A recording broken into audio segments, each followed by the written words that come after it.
say, well, we don't need to show up at 11. They don't vote until 12, so we won't go until 12. I'm not trying to do that. No, I understand. But I need a couple things clear today.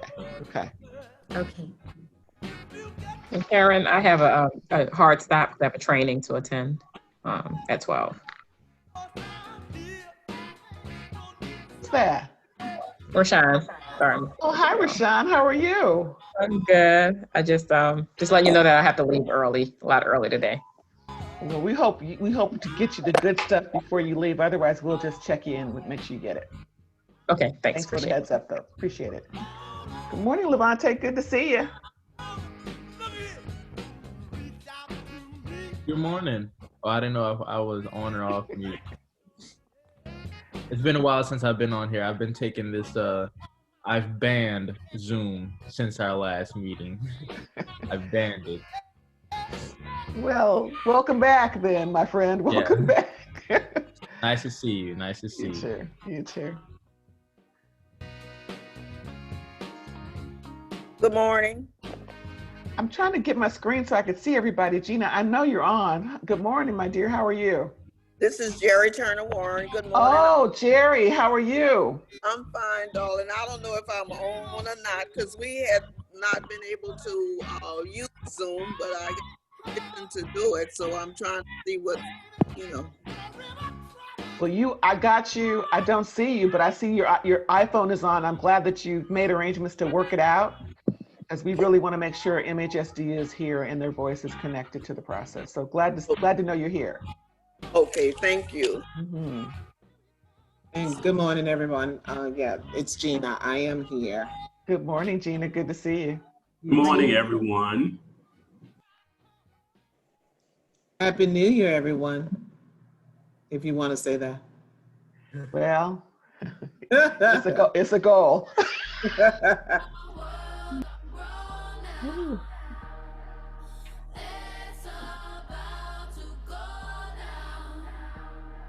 We'll get started in just a few moments, folks. We're awaiting a few more people to add into our queue. So if you'll give us 2 minutes, we'll get started as soon as that time passes. So hold on, enjoy the music, have a cup of coffee. We'll see you in just a bit.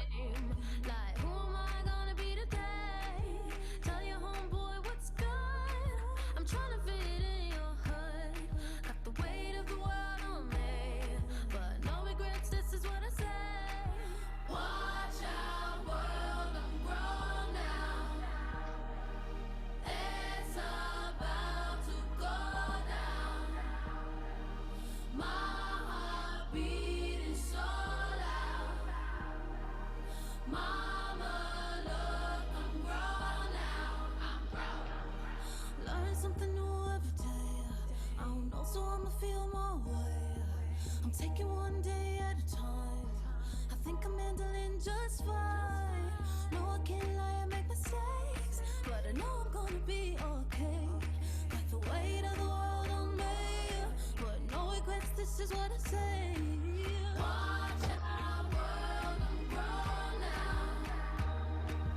It's about to go down.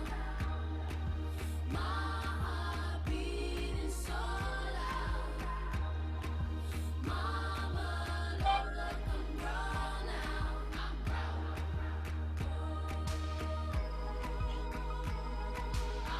You can tell me nothing. I go hard, I'm stunting, babe. You can tell me nothing, 'cause I'm grown. Watch our world, I'm grown now. It's about to go down. My heart beating so loud. Mama, look, I'm grown now. I'm grown.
Good morning, all, and welcome to the first CYPB meeting of 2021. We're so glad to have you all here and expect others to be joining, but we need to sort of honor the time that we set, and for those who are here, we want to respect your time as well. So let's get started. Our very first point of business is to open the meeting and to acknowledge that we are a board in transition. We've got our leadership changing, the baton is being passed. I'm grateful to have had the privilege of working in 2020 with Dr. Torrin Sanders as the chair, Monique Robinson as the secretary, and Todd Batiste as the treasurer, and Christina Kent as the parliamentarian. Both of those two folks have moved on. But Dr. Torrin Sanders and Monique Robinson are with us and have been with us and will continue with us. And I just want to thank them for their leadership across 2020. We got good work done in that year. You'll hear more about that to come, but want to applaud and thank them for their service and leadership. And in doing so, I want to make sure that we acknowledge the expressed appreciation for those who are coming in. So I welcome the 2021 Executive Committee, the new leaders of our slate going forward in this very different year. We've got some great opportunities and challenges that are facing us, and we will be led by our chair, Larry Barabino, and our secretary, Dr. Shannon Perry, treasurer, Monique Robinson, and parliamentarian, Dr. Torrin Sanders. So grateful to have you all. Thank you all for joining in leadership and looking forward to doing our work together as the year goes forward. At this point, I pass the baton officially and formally to our new chair, Larry Barabino, who will take us forward in today's meeting. Larry? Hey, good morning, everyone, again. And I want to start by thanking Karen, thanking Pastor Torrin Sanders and everyone for asking and or selecting me to be the chair of CYPB for the 2021 year. I'm excited to take the helm of it. Torrin definitely have some big shoes to follow, and I definitely appreciate his guidance as we go through this year. But I'm excited about it. And with saying that, I want to start with the overview of the CYPB meeting agenda. And today's agenda consists of the consent agenda, the CYPB operations, CYPB purpose and deliverables and priorities. Of course, we'll take a break, and you'll also see that we'll discuss the youth master plan, now and next, youth advisory board and updates, members announcements, and wrap up and adjournment. But we have to make sure that all the members do sign in. So you go to the chat box and you make sure that you sign in.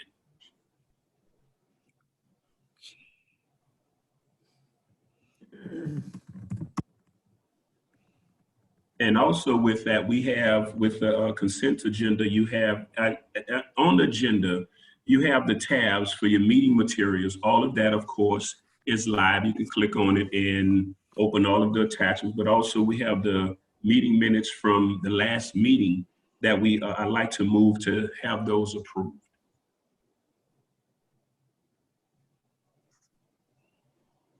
Larry, I'm not sure we have a quorum yet, so we're Okay. gonna have to hold off on that and Gotcha. come back. Yeah, let's move to the purpose, deliverables, and priorities while we await the rest of our members, because we're going to need to vote on the minutes and the budget. So we'll just skip down and start with the purpose, deliverables, and priorities, and then we'll circle back. Okay?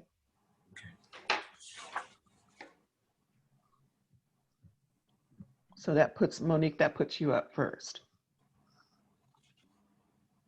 Good morning. How are y'all? Welcome back. All right. So we're all here to give you a little historical and structural context. I've been with the Children, Youth, and Planning Board since I think 2015, but it's been here a long time. It was established in 2003 by the Louisiana State Legislature, and it came out of the Juvenile Justice Reform Act of 2003. And I don't know if many of you are around or if you have read, these juvenile justice reforms came out of, how can I say it, not just poorly run, but the Tallulah Youth Facility. And so many juvenile justice key partners came together with the purpose of developing a strategic plan for Louisiana's juvenile justice system. This group also advises Louisiana's Children's Cabinet, as well as the Implementation Committee. Again, it grew out of the calls for reform around the Tallulah Youth Prison and the abuse and maltreatment of those young people. In 2004,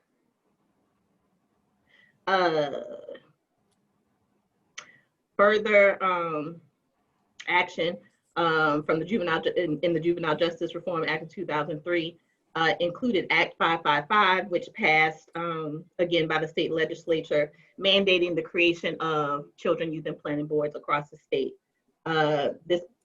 The purpose of the board is to assist in the assessment, alignment, coordination, and prioritization of allowable services and programs addressing the youth and children. If you want to go to the next one.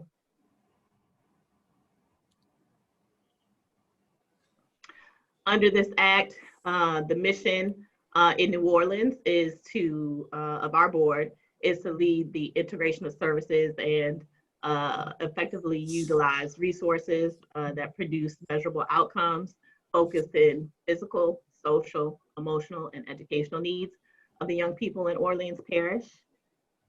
Over the years, as outlined in Act 555, like I said, we are tasked with assessing and aligning and coordinating, prioritizing programs and services that meet the needs of young people in our community.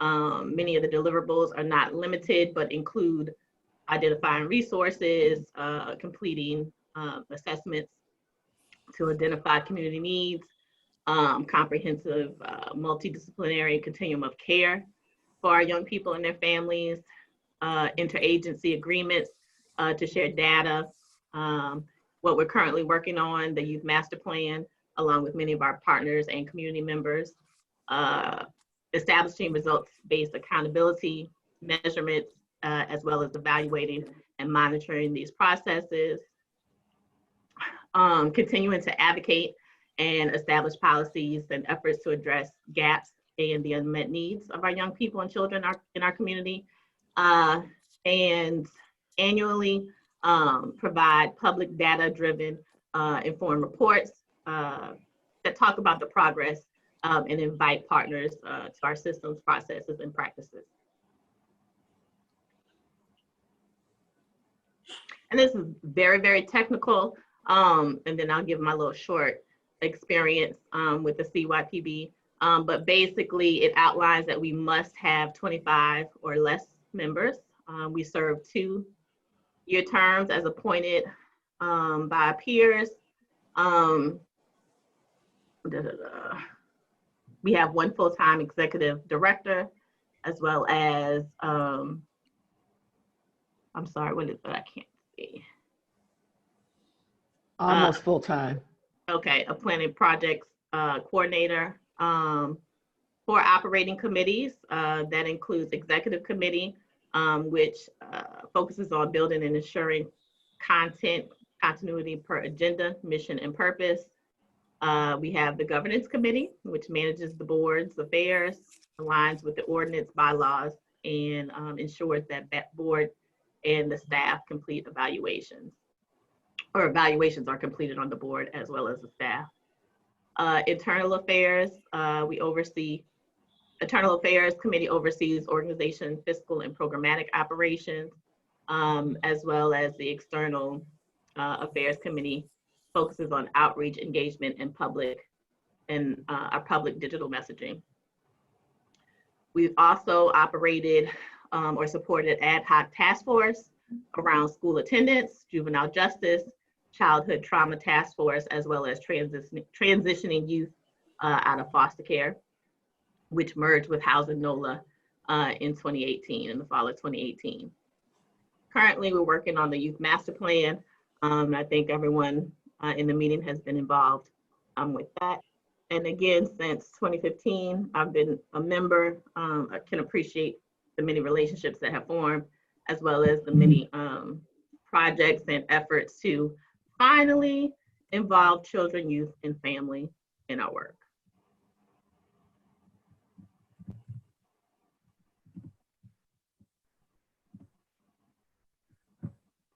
So welcome back, old members and new members.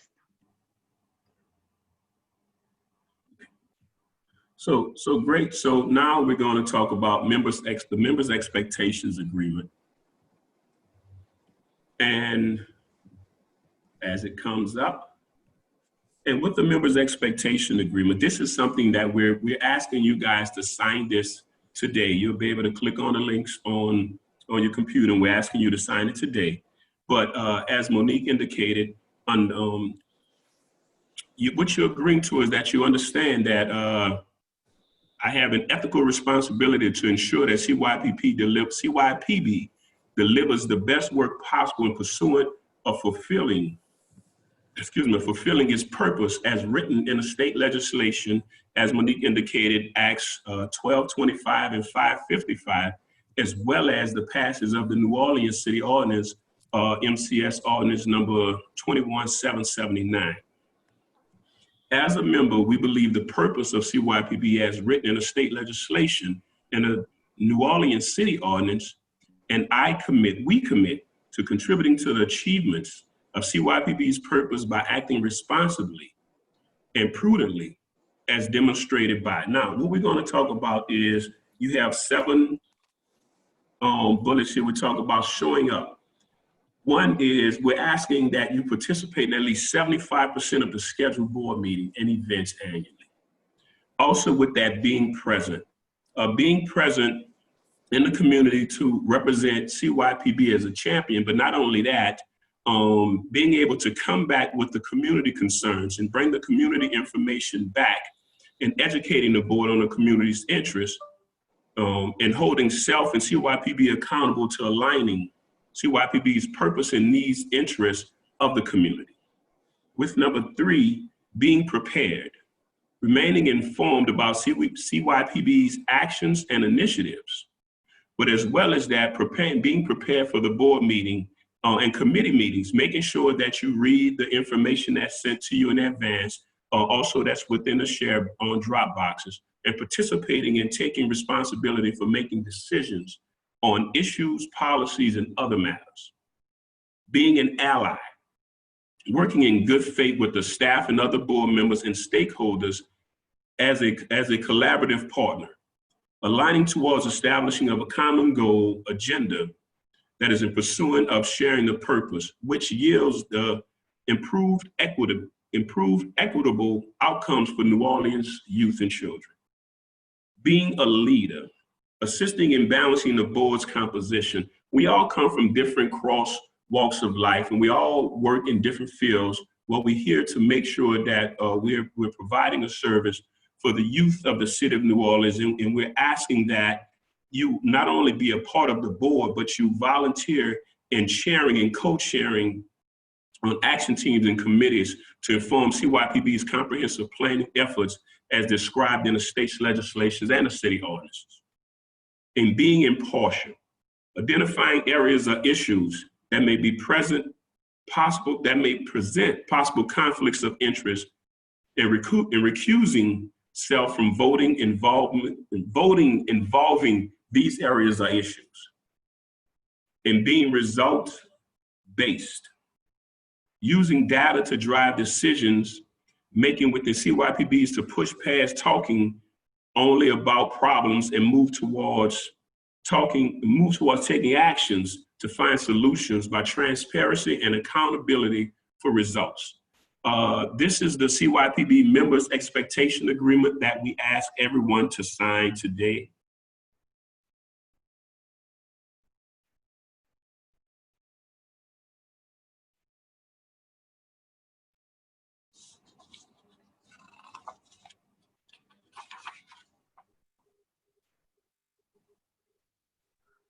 Any questions or comments, Larry? Yes, thank you. Any questions or comments on it?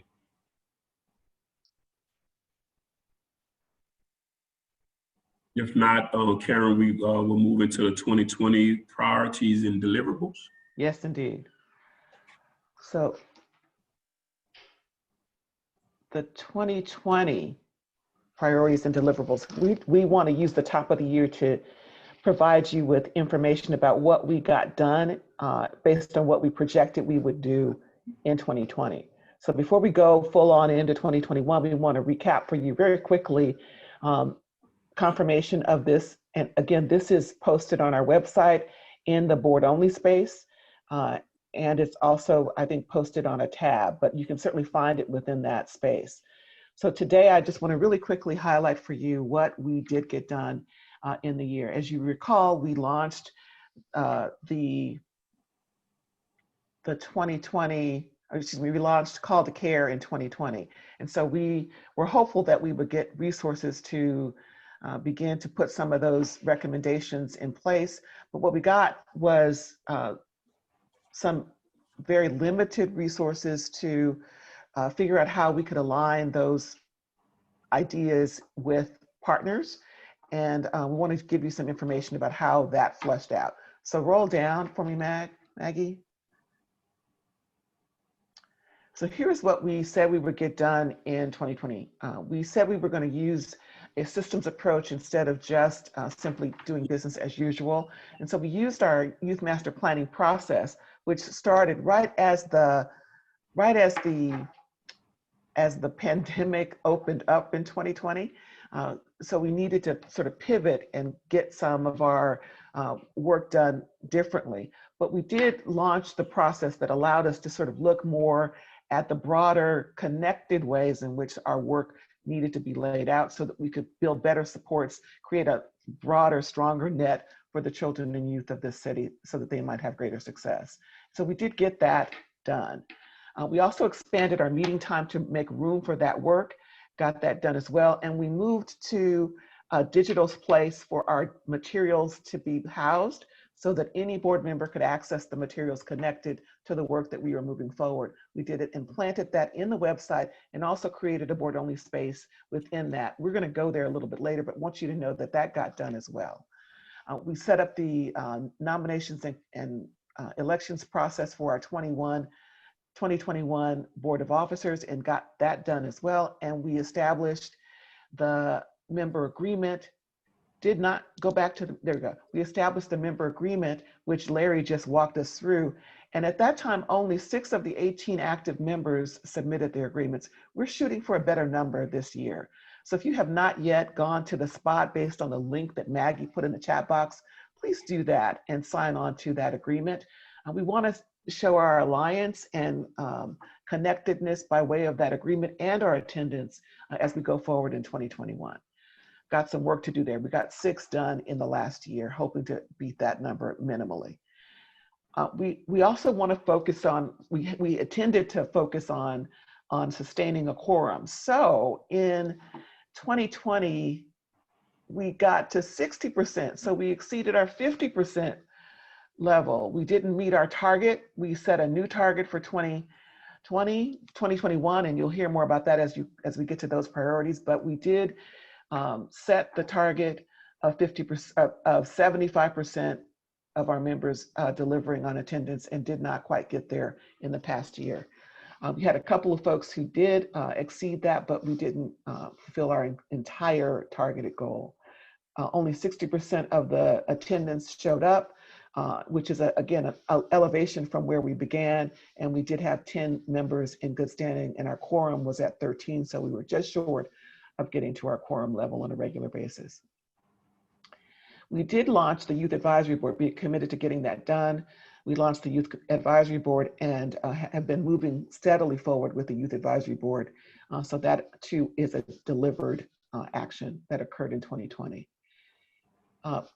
Keep scrolling, Maggie, we're gonna skip all the dates and go to here, to our projects. So in this space, we delivered on the creation and launch of the Youth Master Plan. The miracle of the Youth Master Plan's completion is that we did it during a pandemic, we did it during an incredibly active hurricane season, and we did it by engaging the voices of community, youth, and stakeholders in spite of all of the action in our environment. This is going to be a driver for us in our work going forward, and it gives us a great place to sort of base and measure a movement. Keep rolling, keep rolling.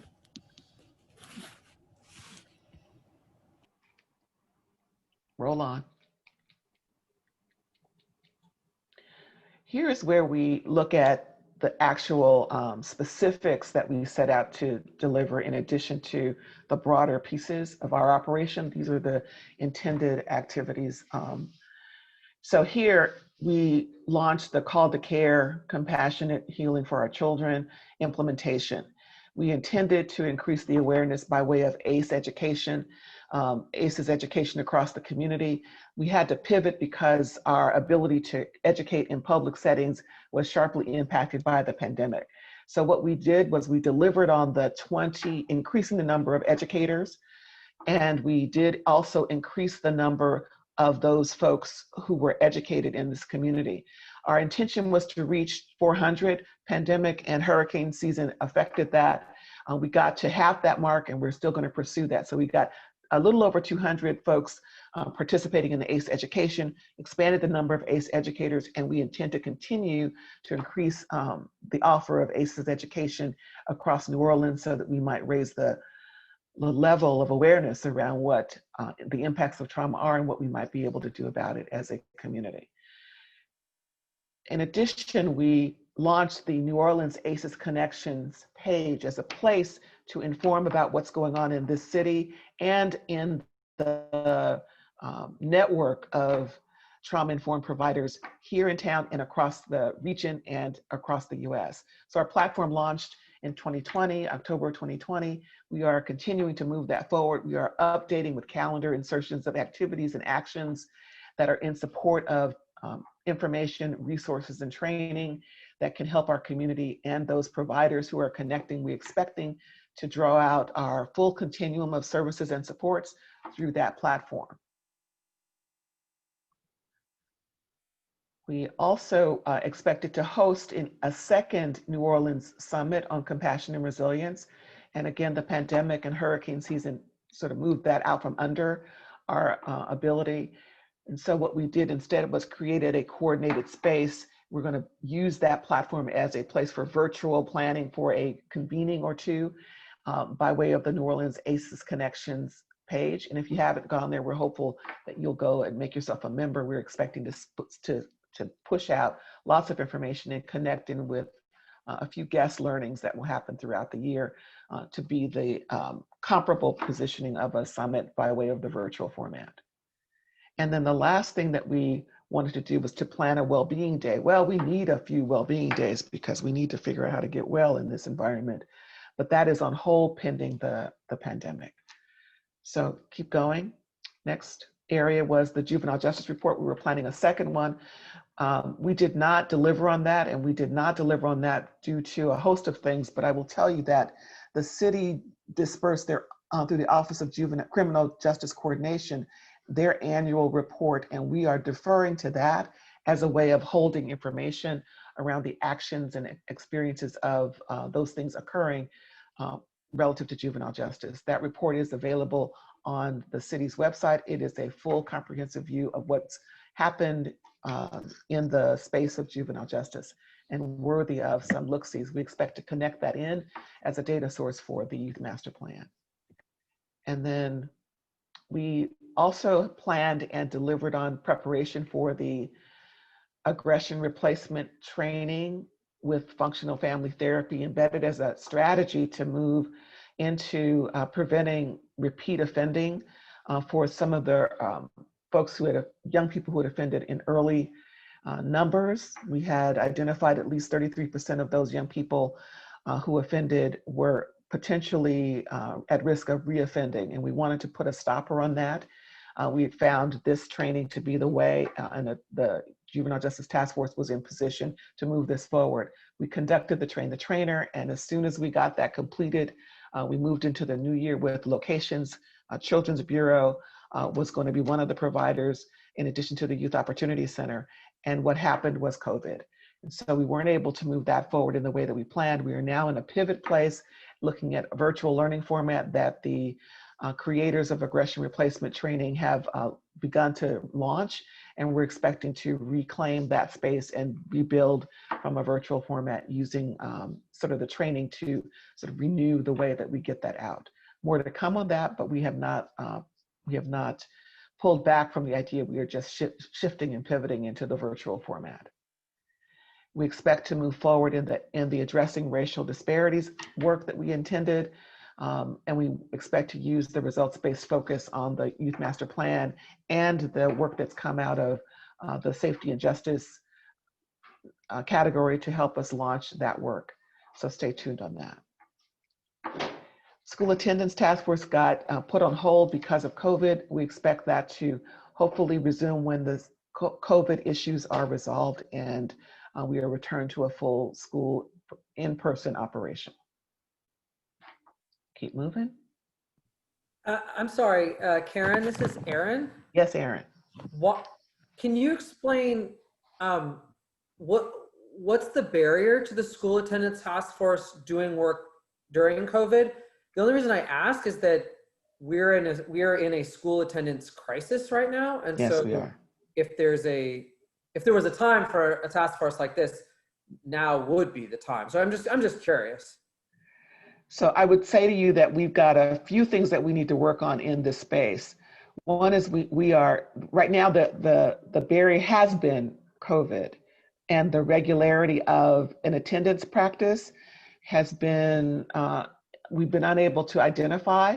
And so I want to defer to Dr. Perry to talk about that a bit, but that is absent the task force. The task force put itself on hold because of the environment, the unsettled environment. I agree with you, Aaron, that we are losing our children in this current environment. We don't have a way as a task force of pulling that in.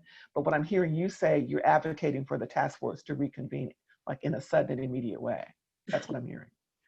I guess so. I mean, I don't want to put, I'm not on the task force. I don't want to put work on anyone's plate, but I guess I would just flag. I know it's something that Dr. Perry is working on, and the school, they can't stop working on it. And so I do believe there's a lot of opportunity right now to work on that issue. Well, I concur that Dr. Perry has been and is continuing to attend to that. And maybe, Dr. Perry, did you want to add any comments or thoughts around or share your work and or the possibility of the reestablishment of the task force? I can, and so good morning, everyone. This is an introduction to me with the task force. I will say that candidly as it scrolled up, and so I joined the board in April of last year. I started working for NOLA Public Schools at the end of March the 23rd, and was unaware that there was an active attendance task force. So I can start by saying that if there's interest of folks on the board that want to have conversation around this issue, we certainly can do that. I don't know our office's involvement with the task force in the past. I have none of that knowledge, so I don't know if we guided that work or if we were just involved on some level. So there you go, Erin. That's part of the issue. So this task force existed when in the midst of a leadership shift. So April was when the transition occurred, and Christina Kent was on the task force. The task force then met with the changes due to COVID and just never, in fact, Christina was the co-chair. Angela Wiggins was the co-chair, transferred to Christina, and we lost the leadership texture at Christina's exit. Christina Kent was, of course, an interim player pending the appointment of and the placement of Dr. Perry. So there's more to the story. The task force was a partnership between grade level reading, CYPB, and NOLA Public Schools, and we populated the task force. There is a membership with a co-chair, a two-seated co-chair position. One was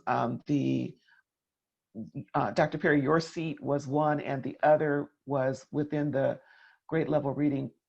Connie Patrone was the other co-chair, and we were convening with the support and sort of the technical assistance of the grade level reading staff who were managing all of the invitations, the minutes, and the work plan. And so all those things exist. It's just a matter of reconstituting that. And so I'm happy to work with you, Dr. Perry, to assume some connection around the information flow there. Clearly that ball got dropped, and COVID and leadership shifts were its pieces that kind of fell apart.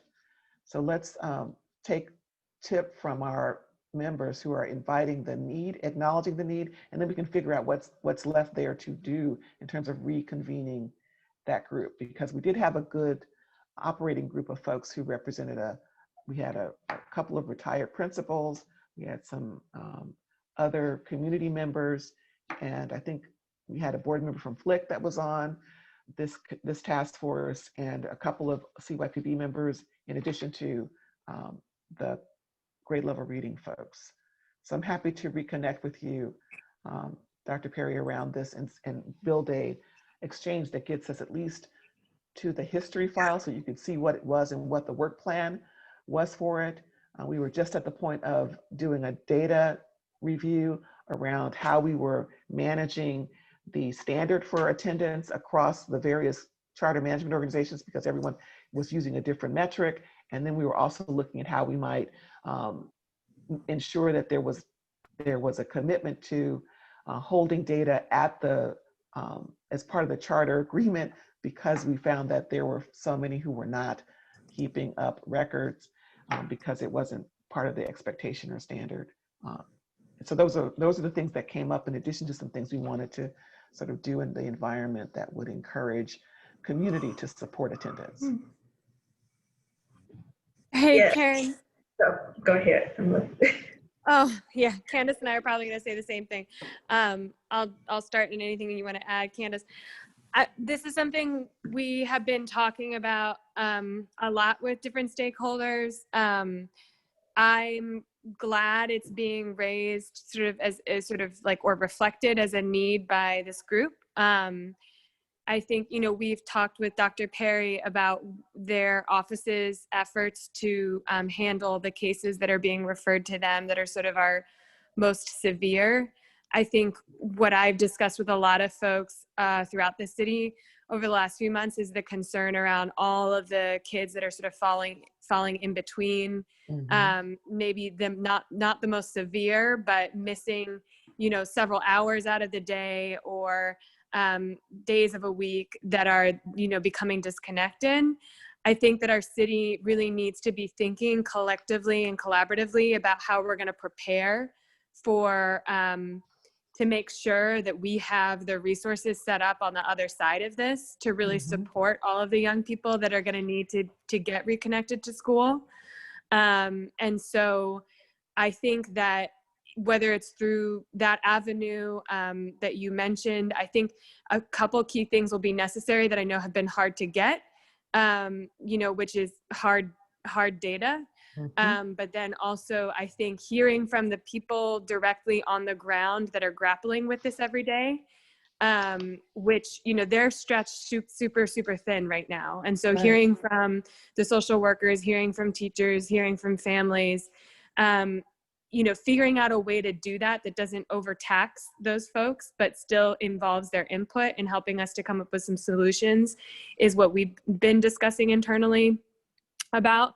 And then figuring out who really needs to own what, because like I said, I think we need to be doing some kind of longer, beyond the short-term issue, there's a need to be doing some longer-term planning around how our city's gonna receive and be set up to support the high number of children that we know are becoming disconnected from work and from school.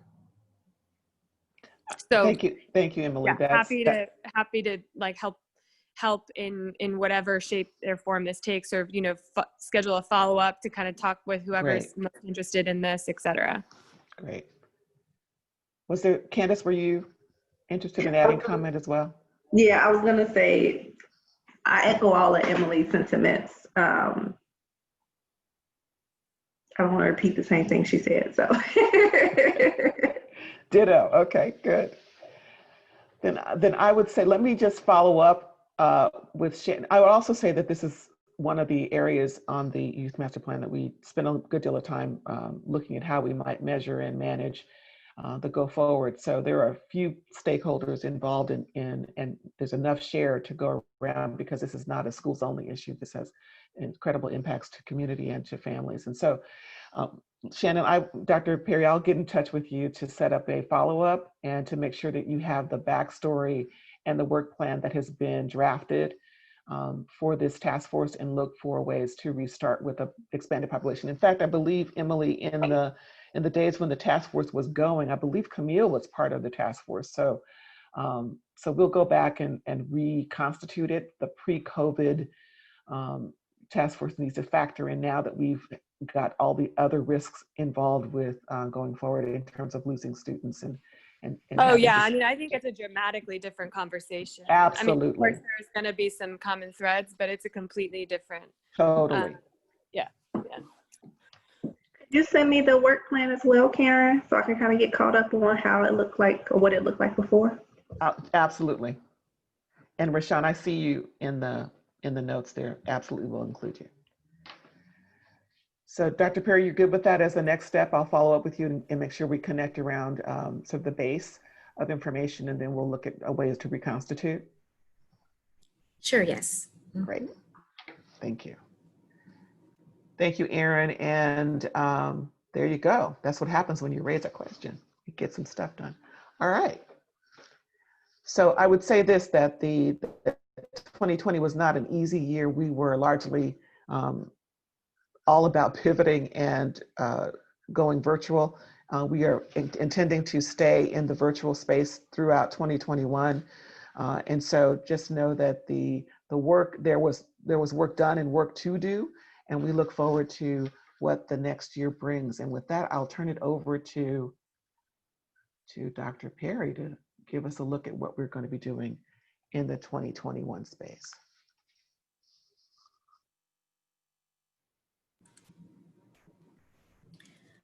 So every day when I wake up and I try to center myself, and, you know, I meditate, I pray, and I don't know what the day expects.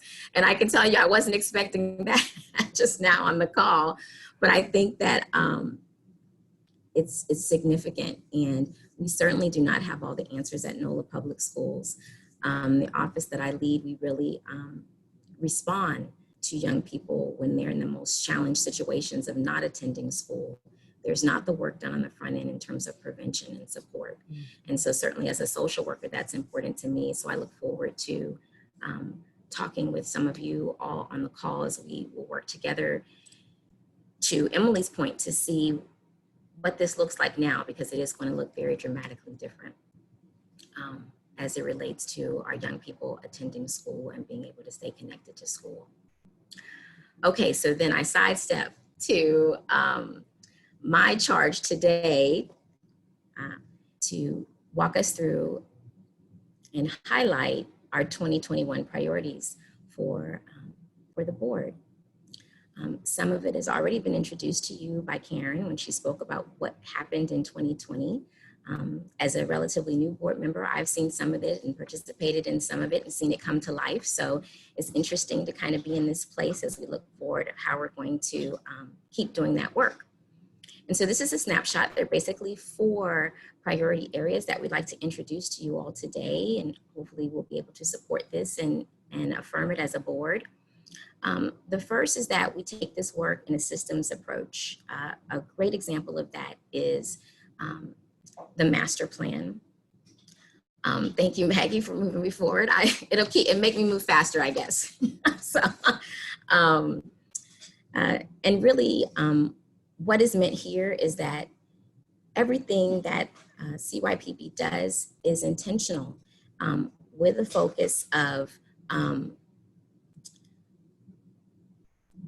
uplifting our youth master plan from a cross sector and a cross section of various industries and how we can insulate young people, right, in all of the work that's done. Next slide, please. Another priority for 2021 that we'd like to look at is, as Karen mentioned, the importance of us having a quorum. It was introduced to you before, I think by Monique as well, that the board capacity is 25 people. It was designed that way. And the quorum is 13 of us to be present and to be active and to be able to vote. There's a lot of significance to us having a quorum, not just to have a variety of ideas and a variety of opinions that come to the table. All of our experiences are so varied, and that certainly is significant, but we can't move work forward and we can't take action if we don't have a quorum. And I know it's a challenge to me blocking out 2.5 hours in a day, even just to sit still at a desk for 2.5 hours. So I appreciate the breaks and everything that we get. But there's such significant work that's being done here, and we're all a part of it. And if there was a way for us to be able to block out that time, we'll see the return on that, not just for ourselves as professionals and what we're contributing, but we'll also see it in terms of advancing young people in our community. And so this is our second priority. Karen mentioned to you before that we were at about a 60 percentile in terms of where we are last year. We're aiming for 80 percentile. I know that we can do it. We have 17 participants on the line now. We've barely made the quorum. If you take staff, if you remove staff. Karen, can you tell us, do you count as part of the quorum? No, I do not count. Okay, and so we're barely there. I think we're like at 14 or 15. And so I'm gonna do my part for us to move forward with that. And I'm asking that you all will do the same. Next slide, please.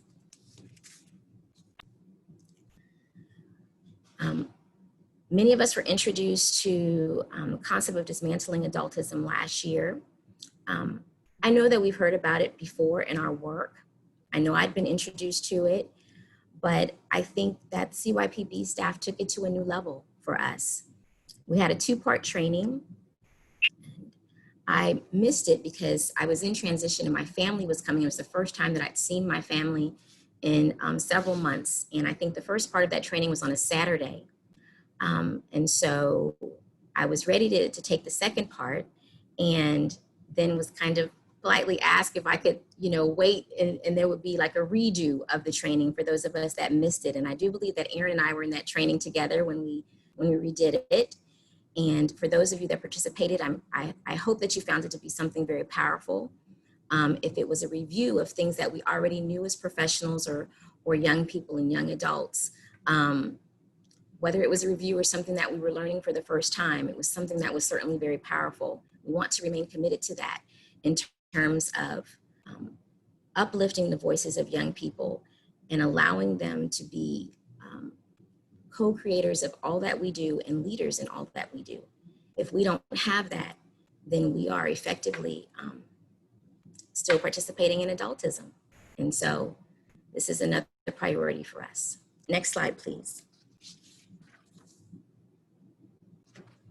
And so our final priority that we want to talk with you about is taking our youth master plan to the next level and developing implementation teams and action teams to really get this work done. Several of us that are on this call, we spent, I think it was Tuesday evenings, very faithfully meeting and talking about various areas to uplift, this youth master plan in our community. We want to continue with doing that this year, but again, not just the conversation about what's a good idea, what's a good focus area, but how we can make this come to life and get traction in our community. And this will be our focus in terms of implementing this plan and working with others in the community, inviting others that aren't at the table already. Because some of us are already here, but there are many out there who can contribute to this work, getting them involved and continuing with developing this plan and getting things implemented in 2021. I think that's the end of my overview for our 2021 priorities. I don't know if anyone has any questions, or Karen, if you want to just keep moving. So if there are no questions, I'd like to take advantage of one of your points, which is quorum. So we've got a couple things that we need to lever out based on quorum. And so, Larry, you were going to set us up with the consent agenda. Can you come back and do that now? And then we'll go right into the a few other things for the quorum. Yes. So basically, we want to first talk about the consent agenda and the minutes from last meeting, and we needed a motion to accept and adopt the meeting minutes from last meeting.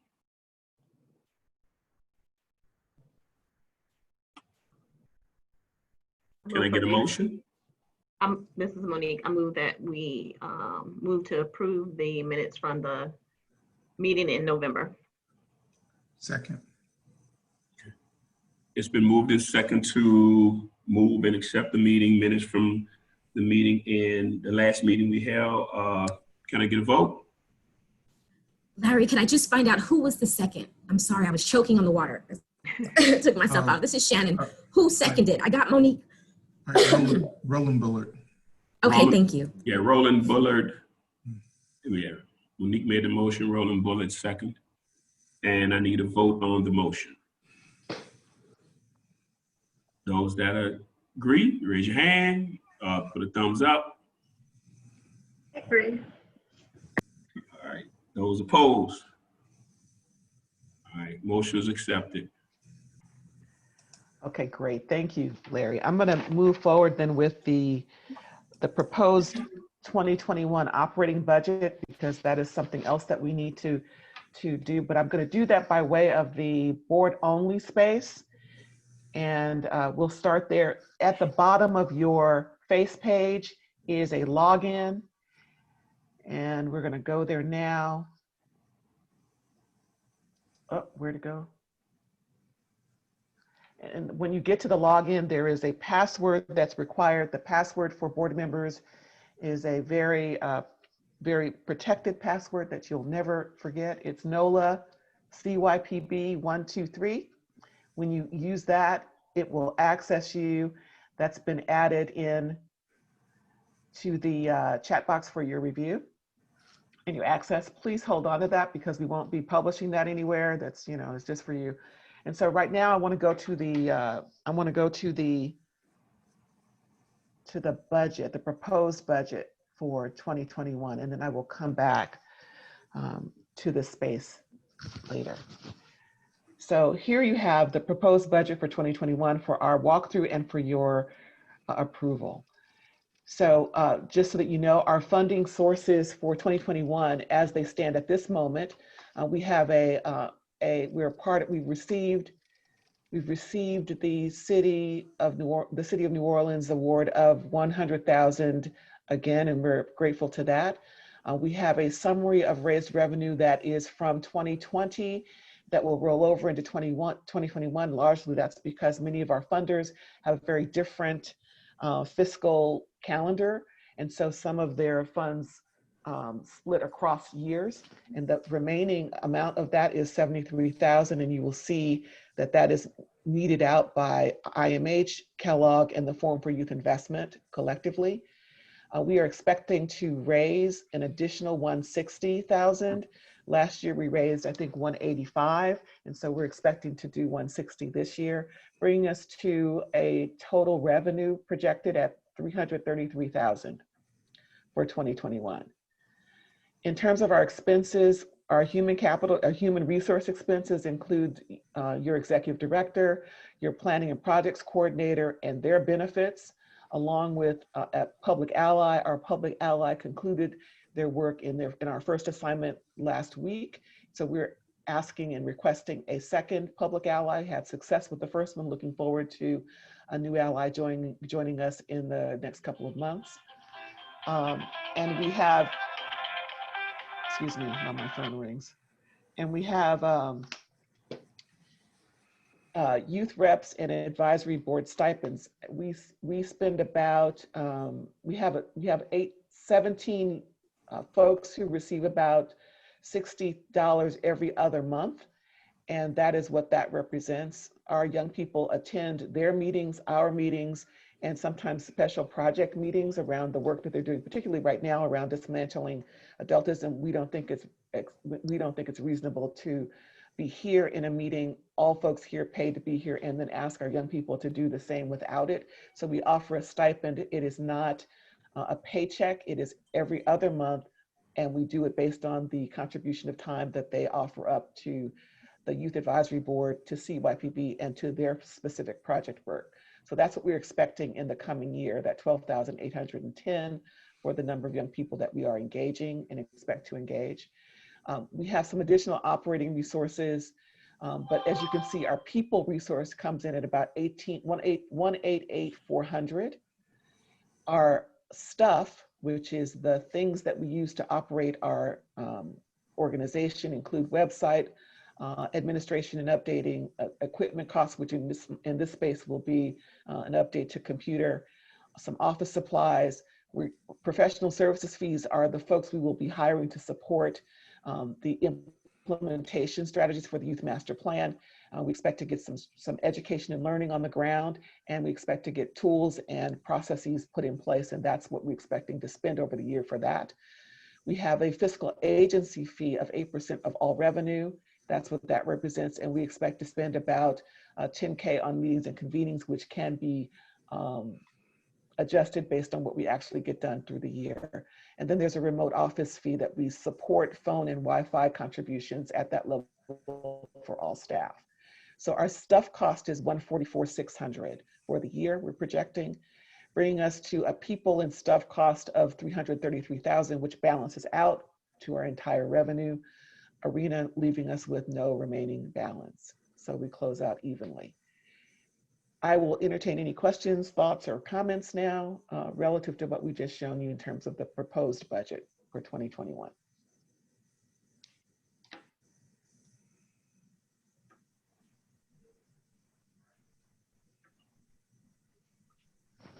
If there are no questions or comments, I'd love to take a motion, please. Yeah.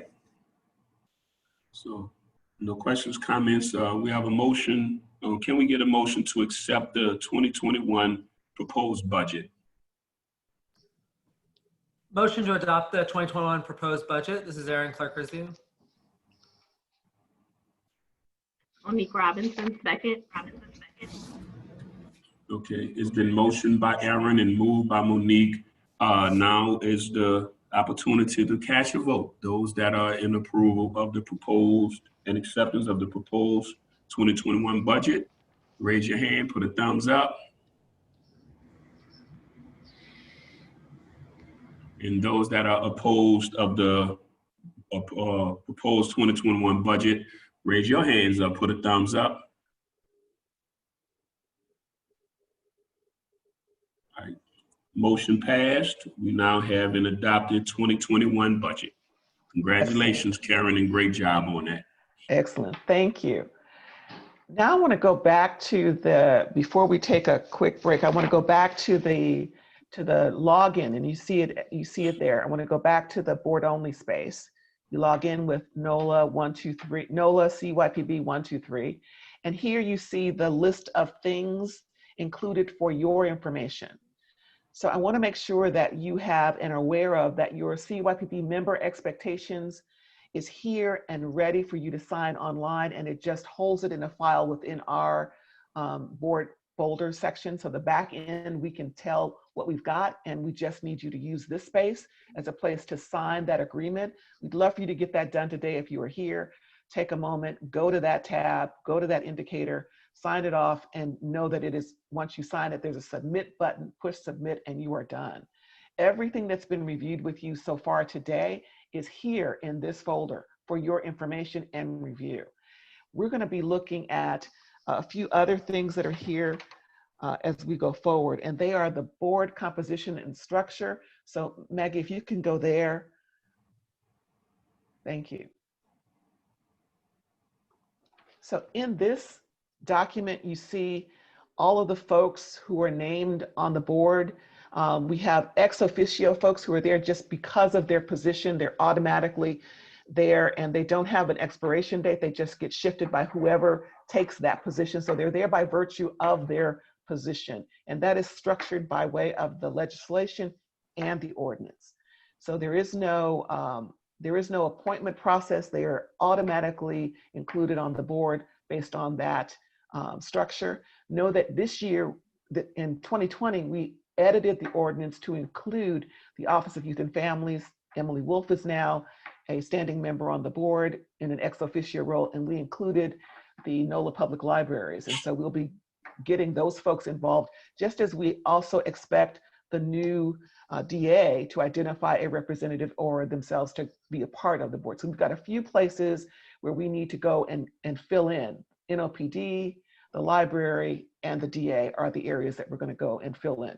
We've got a few other places that are also ex officio that have had some changes, and they are in the Department of Children and Family Services. Valerie Burris was our representative. Valerie has retired, and so we need to get the replacement. And I don't know if that replacement person is on the call or not. If you are, can you identify yourself? So we want to make sure we don't miss you and name you properly if you're on the call. Otherwise, we'll just follow up and make sure we have that person represented. And just need to check back in with Lakeisha Cooley. Haven't had a connection with her this year yet, and so we'll find out if she's still with us and where that is. And then we've got a few folks in the non-ex officio space who we will be filling in. And so Torin, Monique, and Roland are renewals, and Gina are renewals. And so we're in the process of that renewal now. Know that those things have been sort of moving around in light of the ordinance change. We wanted to make sure we got that laid out properly. And then we also now are following through with dating for the actual shifting of renewal. So that's in process. And then we also have, and that includes the addition of Charlotte Cunliffe replacing Paulette Carter, and Dr. Barry Birch is her representative who's also on the call. We have Boys Town, a couple of our young people, and an opening for early childhood because Todd Batiste has moved off. And so we'll be working on closing those, but we've got a few that are pending, that are in the queue in addition to renewals, and that is the status of our board structure at this point. Note that we also include a note at the bottom around where we are in our current level and what our quorum will be. And so this document is also just as an information item for you. It sits in the board only space and is available for your review. It is what we use in our governance discussions to identify who's coming off and who should we be identifying to join the board. Again, representing a good working tool for us to keep our awareness up around who's here and who should be added to make sure we have the appropriate cross sectors reflected in the composition of the board. So again, an information item for you. And then the last thing that I'll go to before we take a quick break is the meeting matrix for 2021, pending your approval. So we've got a lot of work to do. You've heard our priorities. You've heard some of the things that are going to carry over from 2020 into 2021, and the bigger deal of getting the implementation and action positioned for working the Youth Master Plan into reality. And so with that, we've structured a calendar of meetings. We have moved those meetings into a 2-hour block instead of 2.5. So we've looked at how we can tighten that up. So we'll hold the meetings from 11 to 1.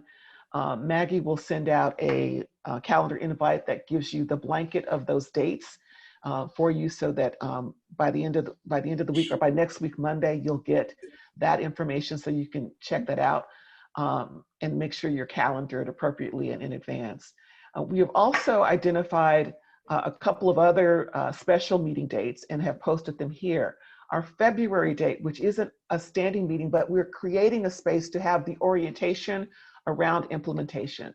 We're going to need the board, the CYPB board, to act as implementation and coordination arms for the Youth Master Plan. And there's a way that we'd like to use our meetings to do that. And so in order to do that, we are engaging TrepWise to help us build a process for that implementation and action planning work. We're looking at only using our meeting windows for that, very much like we did the Youth Master Plan, but only focusing on implementation and setting implementation tables that really stand as places where we convene the right crop of partners who can help us be strategically positioned to do the actions necessary to lift up the recommended solutions. And so we want to use our windows of meetings to do that work. We're going to hold the February 9th as the date that we lay out the how as an orientation for board members. And we're going to need our board members to be present in the quorum space to help us navigate and leverage the actions necessary to make the Youth Master Plan real in our community for our young people. So that is posted there for your information. And then we also want to make sure that we've set aside a way to engage our young people and community in our meeting spaces. So we've offered up 2 meetings to start, where we set up in advance an evening schedule. And in those meetings, we want to encourage the presence of community and youth so that they might be available to participate in the decisions and discussions that inform our work. And so they are listed here for our information. Again, all meetings virtual, but now all posted in advance for your awareness and your approval. And then we'll go down, Maggie, on this, and you see that the Youth Advisory Board meetings are named. Their meetings are always on Saturdays, second Saturday of the month. They are all Zoom meetings at this point, and we've identified the 2 evening meetings as special meetings for them as well. Scrolling down a little bit, Maggie, I want to show the executive committee meetings. We've identified those meeting dates and times with with a pair of special meetings, and this is news to the executive committee, so let me know if this works for you. The executive committee from the Youth Advisory Board and the executive committee from the Children and Youth Planning Board have an opportunity to connect and meet and share. And we want to make sure we've curated those times. And so we've set aside these 2 dates with the window of time set up there so that our young people can work with our board executive committee members as well, and we can cross-pollinate on purpose. And so those 2 dates are set up to do that. That is also part of our effort at demonstrating our commitment to centering our work with youth engagement. And then additionally, our youth advisory boards meetings are listed there, again, on Saturdays and virtually, with some subject to change dates because of holiday. And that is the meeting matrix and its collection of dates, again, living in the board only space for your information for the 2021 year. So at this point, I would like to offer and ask for someone to, if the first questions, comments, want to make sure that there's room for that before we ask for approval.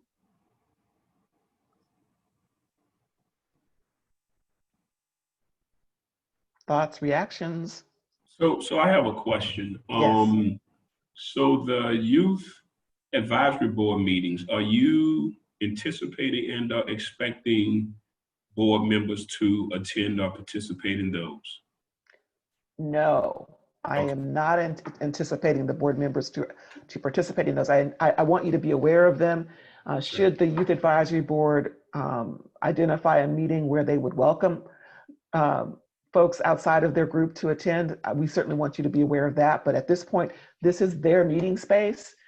And yeah, no, we're not looking to have that as an open meeting for board members to attend. None of the meetings are closed meetings, but it is not an invitation at this point for you to participate and attend into their meetings.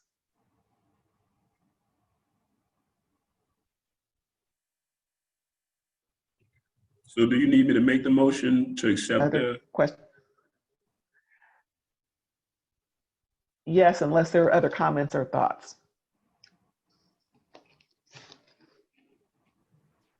Karen, this is Monique. With the yes, are we still utilizing the 4 committees? For example, the like external affairs. Scroll down, Maggie. Can you scroll all the way down? Oh, it's not on. Is it not on? I thought I had it on here. So in the currently, at this moment, the schedule for those meetings are pending. We need to build composition and finalize our board composition and quorum work so that we have enough folks to peel off to participate in those working groups, those committees.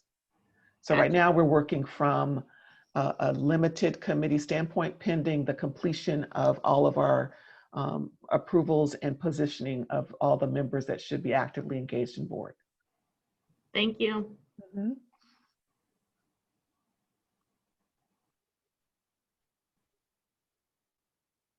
Are there any additional questions, comments, concerns of the meeting matrix? I'm not hearing anything. I ask for a motion to accept the 2021 CYPB meeting matrix.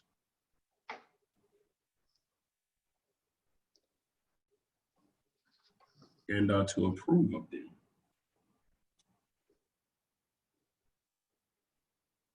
Can we get anyone to make a motion? I'll make a motion. This is Allison. Okay. So we have I will second. This is Aaron Clark-Rizio. okay. So we had a motion to approve by Allison and second by Aaron. Are there any questions to the motion? Any questions to the motions? With no questions, all that approve, raise your hand, show a hand.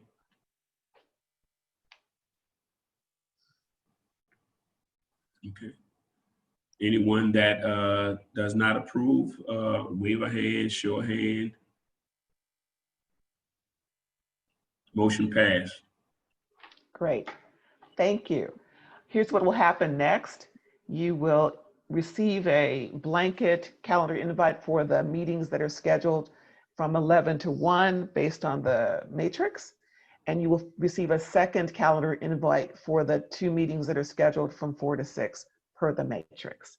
Expect that to come to you in your inbox for 1 o'clock, for 1 o'clock, for Monday, with a hopeful acceptance of those calendar postings. I'd like to ask for one other thing at this point before we take our break.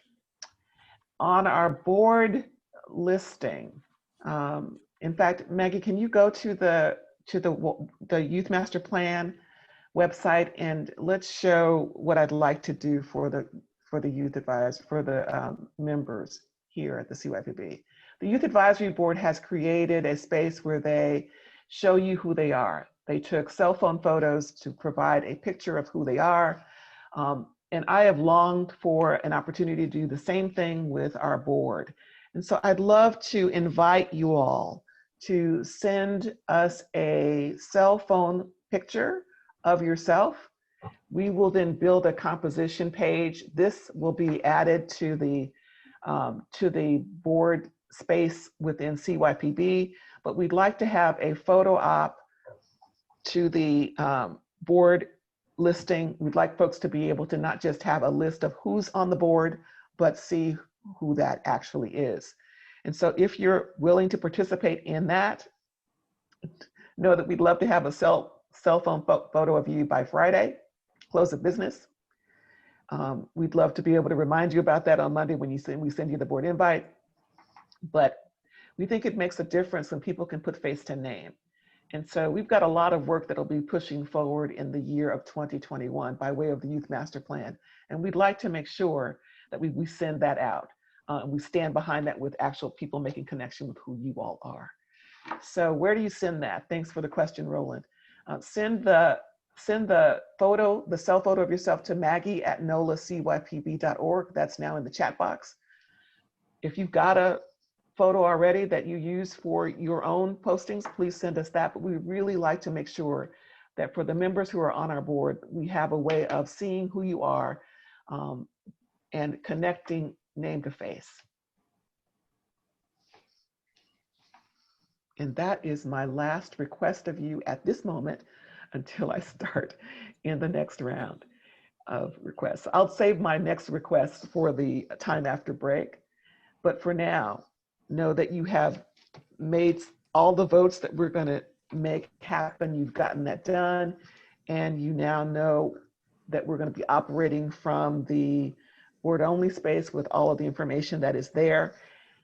And we are requesting a photo of you so that we can include that in the space on our website to make sure that folks can put face to name as we grow the work that we do here for the young people in this community. With that, I'd like to take a break, a quick 10-minute break, and then we'll come back and we'll start with our Youth Master Plan work and how we're going to move that forward through implementation. Thank you all so much. There's a clock on the screen, there'll be music in the background, and we'll see you in 10 minutes.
Welcome back, all.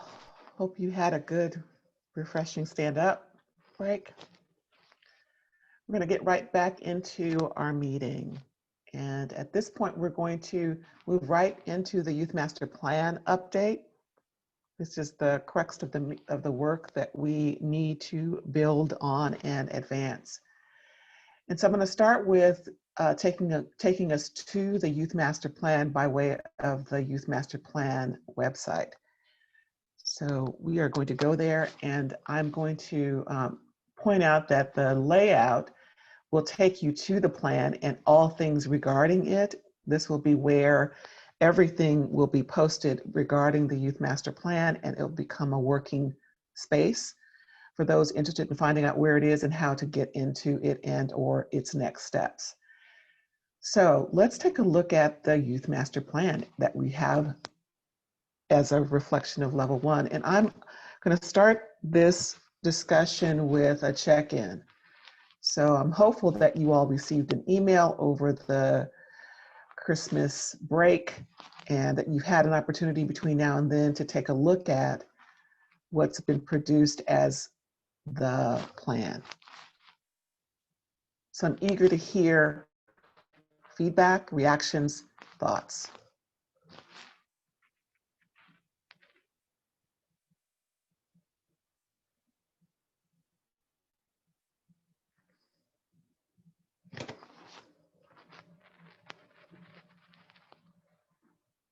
The link is posted into the chat if you need that, but I really am eager, and I'm really eager to hear from you, your feedback and reactions or things you've heard from others.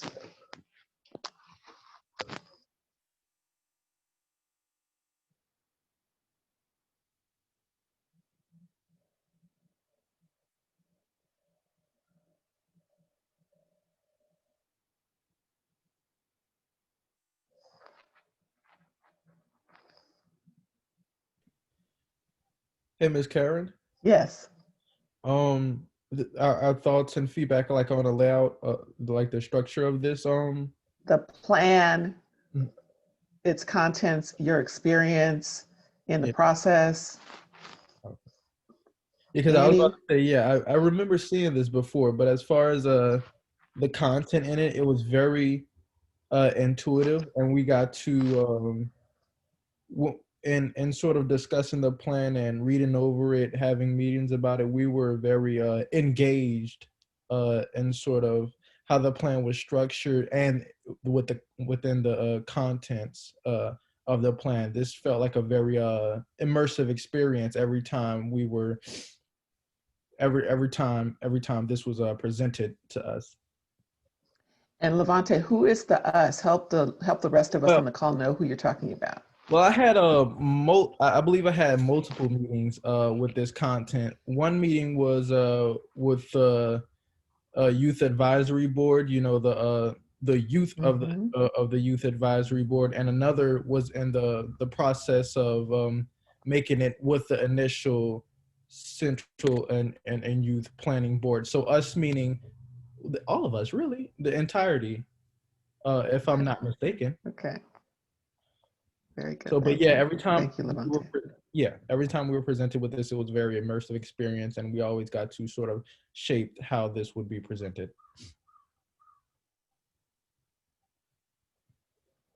Thank you, Levante.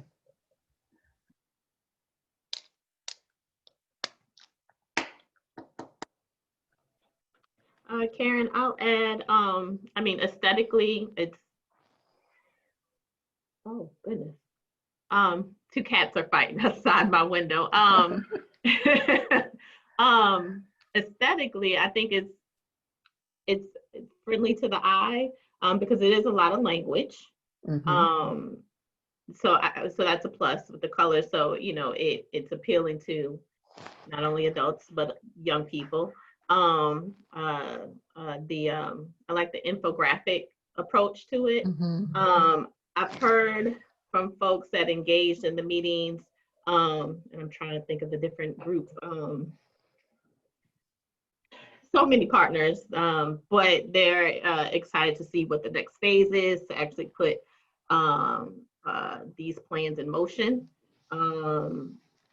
continued opportunity for the collaboration and alignment of the YMP areas. I guess whatever the last meeting was before the holiday, I think we got some good feedback, and I think Trepwise may have captured it around. I mean, you see a lot of these areas speak to the same like actions or strategies.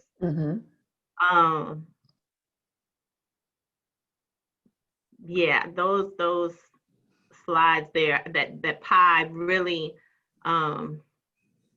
communicates with the different shades, like where the alignment is and where there's some overlap. I think that's very helpful, that tool. Great. But yeah, what I heard from folks from that last meeting was, okay, what's next? This is I don't know if, were you done, Monique? Yes.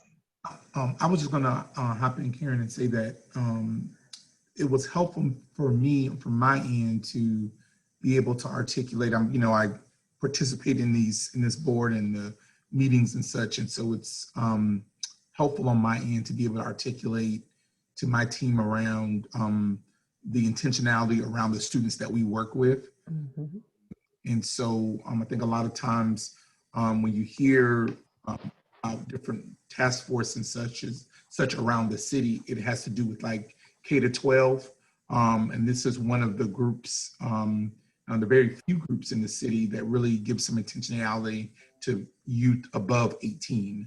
And so to be able to, show the, like Monique said, around the infographics and the intentionality around the developmental areas, 15 and then 20 to 24, that was very helpful to be able to do. So this was a great document, just in terms of marketing and the sharing side of it. Excellent. Okay. Thank you for that, Roland. Any other feedback before we move on to talk about what's next?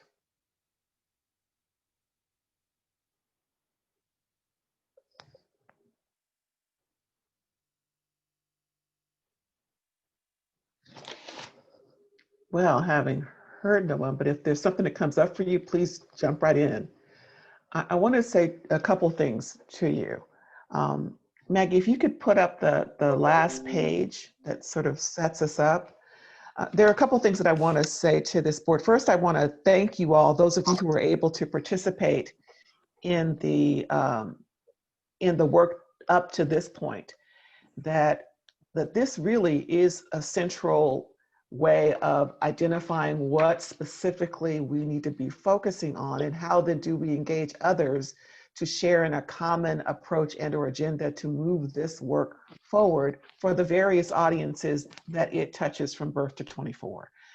Otherwise, we're kind of shooting in the wind in a reactive way rather than working from a planful position. So this is that comprehensive plan that we were charged and have been charged by way of the legislation and the ordinance to develop. It gives us a place to leap from and to then measure back to. So I'm excited about that. But the only way that this will work is if we work differently. And that means as a board, we're going to need to shift into a space where we're about the coordination and implementation of actual works on the landscape with the stakeholders, and really calling up those kinds of actions and assessing the extent to which those things are happening and reaching the audience they're intended to, and having ways of holding the account to that work. That's going to ask us to do more than simply meet at the appointed hour and hear whatever the reports are across the dashboard or across the screen. And so I'm mentioning this now because as a board, we have been very, very good at assembling around the report, but not really active in the delivery of action. And I think that is what has been the angst at this table for a bit. And so I'm happy to say that I think we've got the tool to help us sort of move in that direction, given our will to do so. And I think this is the time for us to shift into and grow and develop our muscle around becoming a coordinating body, a body that implements what it crafts as a plan, and that does so in collaboration and partnership with those folks who are driving work that aligns with this forward. And that really does position our next steps. So I want to just take a moment and check in with you all around becoming a board that is about coordination and implementation versus a board that is just really a board that creates a plan. And we have done the plan creation part. The next leg of this journey is all about coordination and implementation and coordination, and looking at the results and holding the data in a space that allows us to determine results and to make sure that those movements around action happen in a way that is experienced by our young people as a true result to their vision. And so I want to leave the floor open right now just for a moment to ask you, are you ready to go there? And is there a specific thought in mind for you before I present some more stuff around our ability to do that kind of coordination and implementation strategy building based on the plan we created?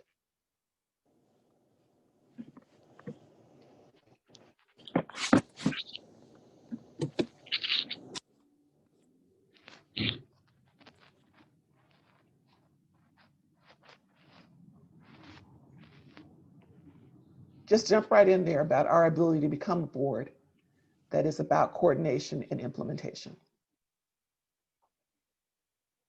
Hey Karen, I'm kind of newer to the group, but I love this is Candace. Oh, thanks, Candace.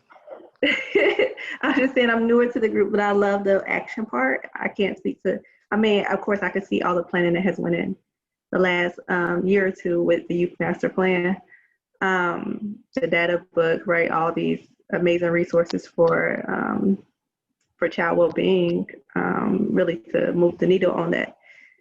So I love it. Thank you, Candace.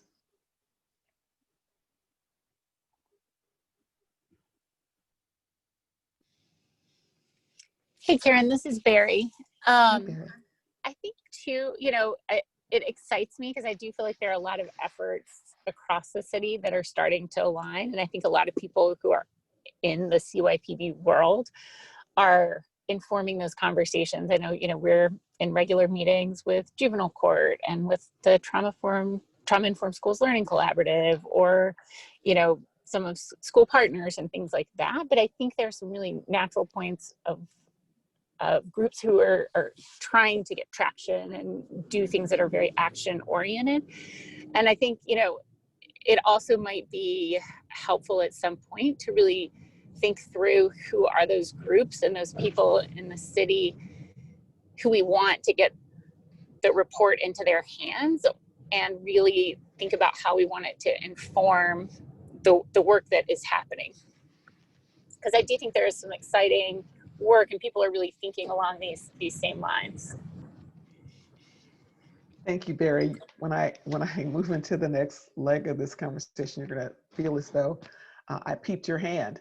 Saw what you're gonna say in advance. I concur completely. Great. Anything else from folks that have some thoughts about how we become a board that is about action?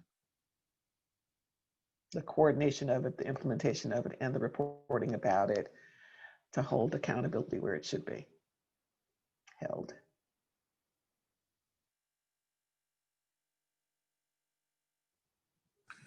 I guess, anytime that, I've worked on a team like this, it's almost like we really just want to, just take it in small bites and not try to, do too much at one time. And as we're just kind of celebrate along the way. Mm-hmm. And I think if we do that, I think we will, have a good year. And I think we'll be able to see the accomplishments come. And I think our appetite will continue to be wet for, sort of legging out the process. But I just like to see us kind of take it in small bites, get it each milestone done, and then sort of take a step back and then share that as we have those milestones shared, through our different platforms. That is excellent. Thank you, Roland. I'm going to invite you to continue to think with me about this, but I'm going to share with you what, and I'm going to share with you what we've come up with as a way to go forward to next steps now. So first, let me just say that the Youth Master Plan Phase 1 was in the writing of it. A written plan is simply a written plan. A plan means nothing if we don't do anything with it, if we don't move the implementation forward of it. And so the CYPB is the convening body that has the right players, I believe, the composition to help sort of guide how we manage the coordination and implementation of these things, and how we hold a measure of account so that we can ensure that work is moving and we've got a sense of how that work is moving. So that our young people in the city, the birth to 24, can see that the vision that they hold and the solutions that are mounted here in this plan actually do have traction and are moving towards their positive result. Now, this is not an instant plan. All the pieces of this plan are not intended to be done in 20 minutes. This is not a microwave version. This is a 10-year plan. And so it has phases and pieces, and there will be things that emerge that might cause there to be some adjustments in some of the proposed solutions. But there is a means by which we expect to move towards action. And while we may not be the folks doing the action, the question is, can we convene those places and players who are, so that we have a way of going collectively forward together rather than in our separate, disconnected ways and having a little awareness about one another's work. And so for our purposes, let me just tell you what's going to happen with the plan as you know, Phase 1. There will be a more public announcement of the plan. And by that, I mean that the mayor, and Emily, you're on the call, so if you need to add more to this, please feel free to jump in. The mayor will issue an executive order for the plan. And the city council will do we're pushing for the city council to offer a city resolution about the plan, which would encourage the folks within the city and around to take this plan forward towards implementation in a public way, and to encourage the various departments across the city to do that too in their work. And so that is one thing that happened. We will also go back to the community that gave us the community wisdom around solutions that they desired. We'll go back and hold a community conversation that says, based on what you shared, here's what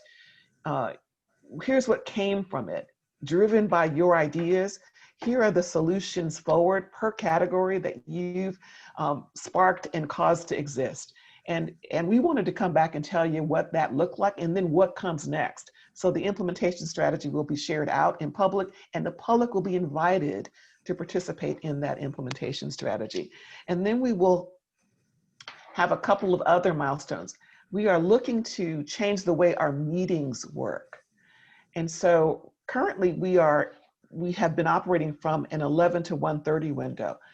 After this meeting, we're going to go to an 11 to 1 o'clock window, and that is reflected on the meeting matrix as well.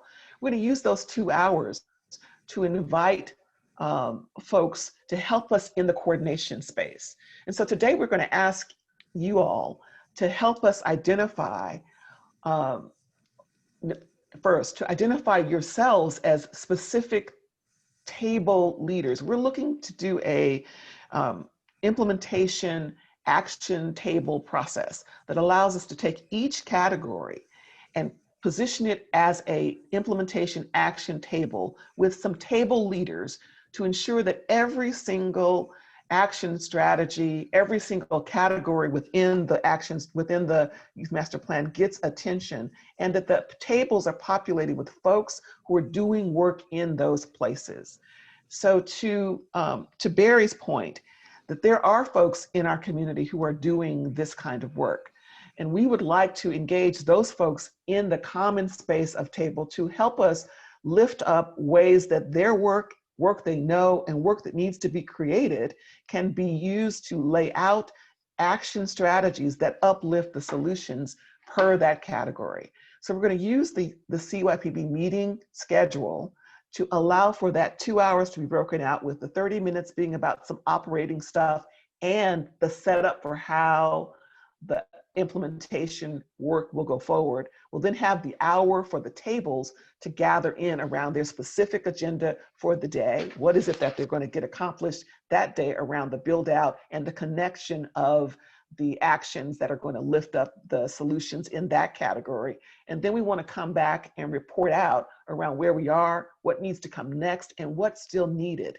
Is everybody that you need to have at the table? Who else do we need to get there, kind of thing. We want to make sure that every table has the opportunity over time to build out their specific action strategies to deliver to every solution that's named for their category. And that's the goal for the table work, that the table is comprised of folks who are doing the work, about the work, have work moving in this direction, or desire to build it out that way, that it connects in to the Youth Master Plan, and that we are aware and documenting where the work intersects and where we can name it, and that conversation at each table has leadership from our board to help move that conversation forward during those blocks of time during our meetings. That the table composition will have CYPB members, at least 2 per table, that there are people who do the work, inform the work, connect to the work, have an interest or advise the work, that those folks are there, that there are young people there, if we can make sure we get them there, that is the composition of the table, and that there are community folks who have interest in those table sets as well.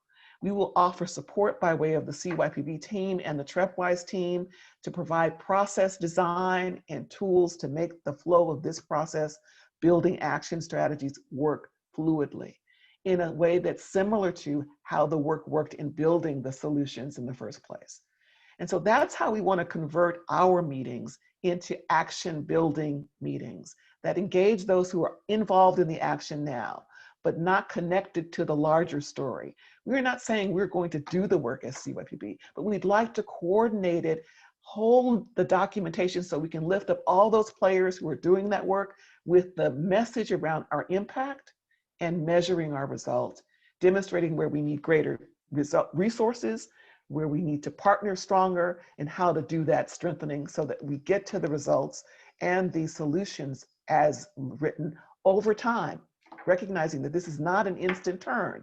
But if we can do some things together in an organized, coordinated, and well-delivered way, the chances are greater that we'll get to the higher level result that we desire. So I'm going to stop there and just check in with you to see what your response is to this new way of structuring our work.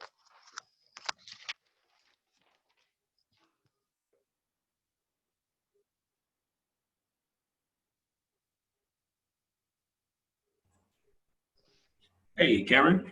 Yes. Hey, so I definitely see it and I appreciate it, and it will give us an opportunity to break down in groups and have more in-depth conversations where we can do deeper dives into different topics that we're working on. But I wanted to go back. I would want to say something. I couldn't get off mute quick enough earlier when we were talking about the Youth Master Plan. You know, I spoke out several times when we were going through the process, is that, you know, it's great that we can put the plan together. I look forward to the actions, to the boots on the grounds, to the implementation and those things, because we've seen some beautiful plans that sit on a shelf and people talk about that plan, but it's the results of the plan. It's the implementation. That's the part that excites me, because being the CEO of NORD, you know, we're not a policy making entity. We're a program operating type entity. We run programs. We ensure that they have. So looking at this and comparable with the Youth Master Plan is to make sure that all that great information and all that time that was spent, how do we move forward? How do we implement? And you're right, it's a 10-year plan, and not, I was always told you eat an elephant one bite at a time to make sure that you can accomplish what you're trying to accomplish. Well said, Larry. That's exactly what we want to do. We want to take the plan, as you know, we created that, and apply an implementation approach that builds actions that gets us progress and results. And we want to use our meeting space as a way and place to do that. So we believe if we invite the right group of folks into the space to help us co-create the action strategies, that then can be the way we get the solutions that are now posted in the plan delivered. And so that's the hope. So I want to check in now with, then how do we know who's where? So right now I'm needing the board members who are on this call to identify where your interest is in terms of helping us with table leadership. And so each table that we need to seat represents a category within the Youth Master Plan. And we can't expect that it's going to lead itself. So we're wanting to have board members identify where their interest is in terms of the categories within the plan where they would like to be part of that table. By being part of that table lead, we're suggesting to you that we will prepare you with all the information necessary around the agenda for the day so that you know exactly what you and your table are going to be charged to do based on the solutions and the issues and goals for that category that are part of the Youth Master Plan as you know it for phase 1 right now. So please, if you can take a moment and inside of the chat box, please identify your first choice and your second choice of where you would like to see yourself positioned to support table leadership for each category for the Youth Master Plan, recognizing that we're using the CYPB meeting space as the place where these tables will be convened. You've already approved the meeting matrix, so you know what days and times we're meeting. Now we're needing to know where you'd like to serve in terms of table leadership for each category. I see Brianna, I've got you for your first and second choice. Thank you for putting yours into the chat box. Great. We're wanting to gather this now because we'd like to post this up before we close our meeting today and show you where we've got coverage. I see Monique has put hers in. Great. Jerry, I see yours rolling. Very good. Aaron, I see you. Very good. I see you with one choice, Aaron. Can you give me a second choice? Barry, I see you. Perfect. Thank you. Thank you, Eric. Got it. Got it, Aaron. Thank you. So while we go through the next space, I see you, Shannon. Thank you. We're going to populate this grid so you can see where we've got coverage and we can make sure that we've identified where we want and need additional coverage. I see you, Levante. Thank you. Appreciate that. So Maggie behind the curtain is going to be filling this in so we can see where it is. And I see you, Larry. Thank you. We'll know exactly what we've got still remaining open, and then we'll know how to pursue the members who are either not here, had to step off early. We'll give them an opportunity to fill in the blanks. Know that our meeting on February the 9th is an orientation meeting. And in that space, it is our expectation to take this table lead assignment and provide you with the appropriate preparation for your role during the table work. We'll invite as many folks who might particularly populate those tables as well, but this is really a space where the table leads will really get to understand all the tools, the agenda that will be provided, and the process that will take place during every single meeting, which will change based on your progress points. So we'll give you an example would be, we start the meeting off with some specific CYPB operating issues that need to be addressed and voted on, and then we'll move directly into the setting up of the day for the tables. We'll provide you with an overview of what needs to happen that day, and then we'll give you your specific packet, which you would have already received, but we'll walk through it so that you understand exactly how to apply it. We'll then break up into breakout groups, and you know that Zoom offers a way for us to do that, so we'll have each table in its own grouping, and folks will go in and be charged with delivering on those results based on the agenda. We will also, Maggie and I, along with the Trupwise folks, will be sort of roving around to check in with you as you convene to make sure you've got everything you need, answer any questions you might have, and support you in any way that we can throughout the tabling time. Our expectation is that you'll spend your hour curating whatever part of the task is necessary for the very first meeting, and then the second meeting, and then the third meeting. Each meeting will have its own agenda. And then we'll, at the end, with 30 minutes remaining on our clock, we'll call you all back into one main room, check in to see where you are, how much progress you made, what you need to do next, and what is somewhat unclear or didn't work or you need more support with. And we'll do that in between meetings.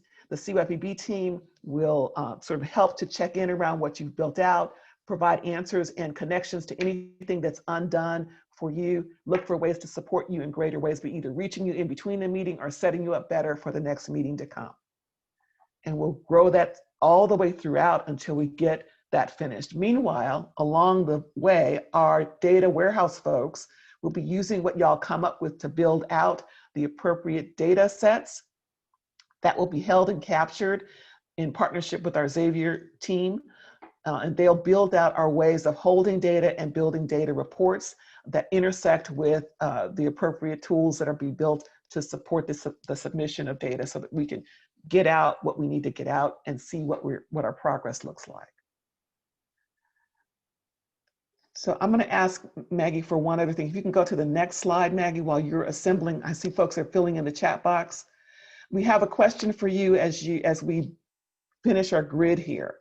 And that's, we know that you know the people and players who need to be involved in these action tables. So we want you to help us think through now who we should be considering inviting, encouraging, and connecting to. I will say to you that I think Barry and maybe Roland kind of indicated this a little as you were talking about your feedback with the action plan, and even Monique spoke to this a bit. You know, the youth master plan is as good as it's used. It can't be used if it's not known of its existence. And so your plan partners, the Office of Youth and Families, New Orleans Youth Alliance, and CYPB, in partnership, we will be doing rounds in February to get out and connect with key players and folks to help them see the plan, understand and understand what we're expecting to deliver in terms of an implementation strategy. We'll also be asking those folks to identify who they might recommend to be positioned at any table. And so right now we're asking you to help us think about that. What folks should we make sure we connect with that really should be informed of the plan and should have someone present at a table? This doesn't need to be just your table, but think about the plan in terms of its 6 categories. Who should we also include? Who do we need to reach out to and invite into this process? And do you have the appropriate connection or know someone who does? That could be an outreach mechanism for us that folks would respond to. So who should we reach, and who's the best person to reach that player?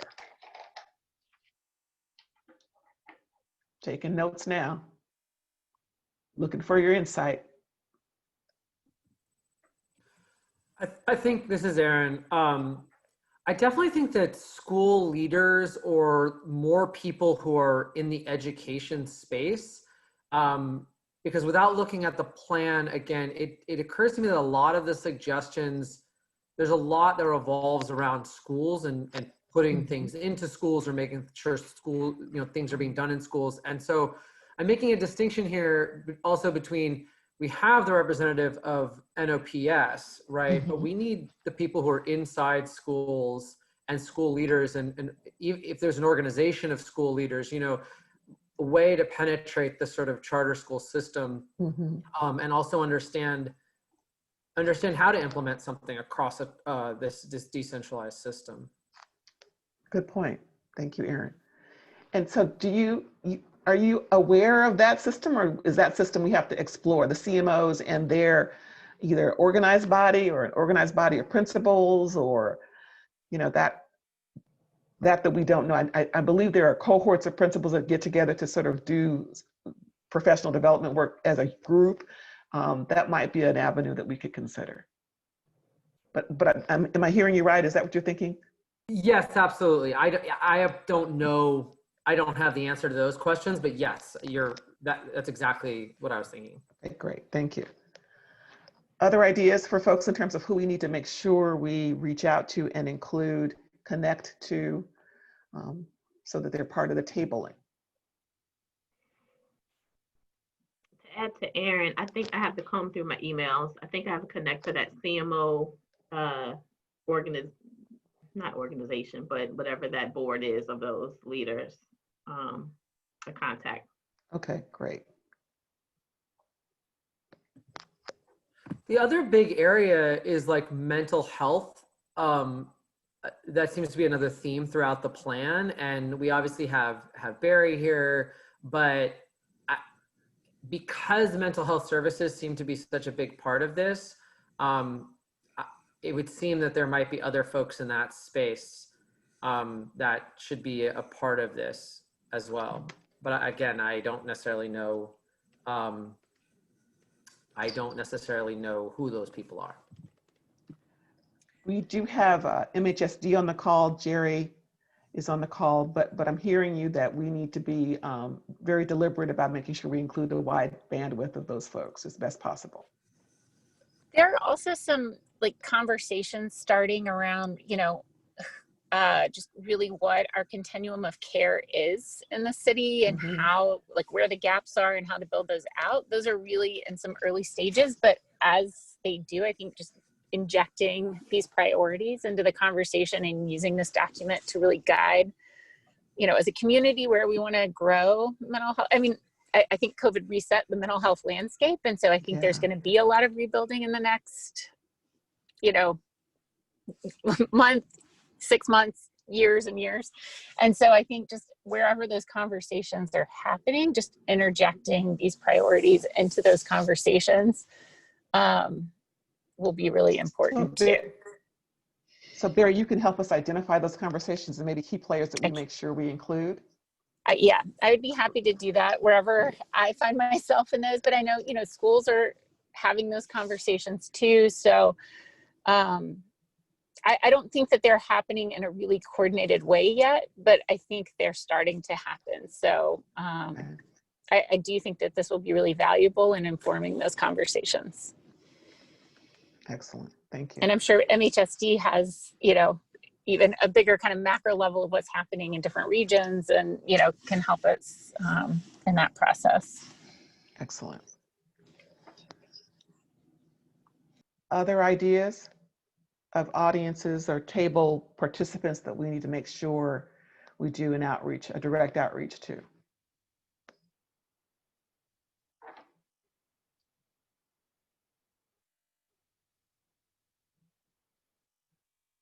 Karen, what about early childhood? I don't know if we really have that voice. I know we have Nolan Public Schools, but there is kind of a younger, like, I don't know if Agenda for Children or kind of who in that space would be the right voice. We did have, Barry, a few early childhood folks in the plan development working group space, but we don't have them identified. They're not on the board yet. We have an open space on the board for an early childhood player, and we don't have a process in mind around that. But I think you're right that we really do need to be deliberate about figuring out how to get them into really connect with the work that they've got going on and maybe looking for ways to leverage that. So that's a very good one. And Agenda for Children was the first thing that came up for me, but there are others who are providing direct education and learning. And I'm thinking about the Parent Center over at Children's Hospital too. Yeah. And also with speaking of that, you have TCA that's throughout the entire city. I know Kingsley House have a small footprint uptown and a small footprint elsewhere, but TCA definitely have the largest footprint as relates to direct services with early child care. Got it. Thank you, Larry. That's perfect. Yeah. Anything else coming up for folks?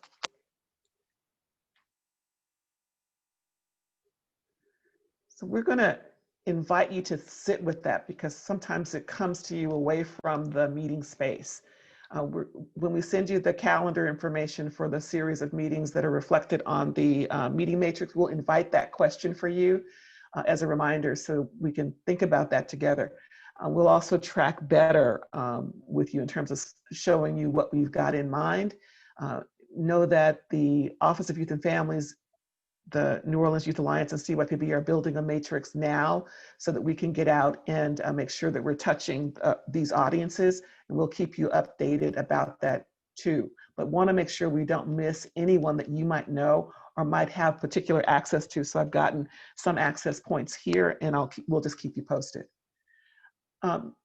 Maggie, can you go back to the table lead space and let's see who we've got? All right, here we are. This is what came out of your chat box information. And so we are missing folks in learning.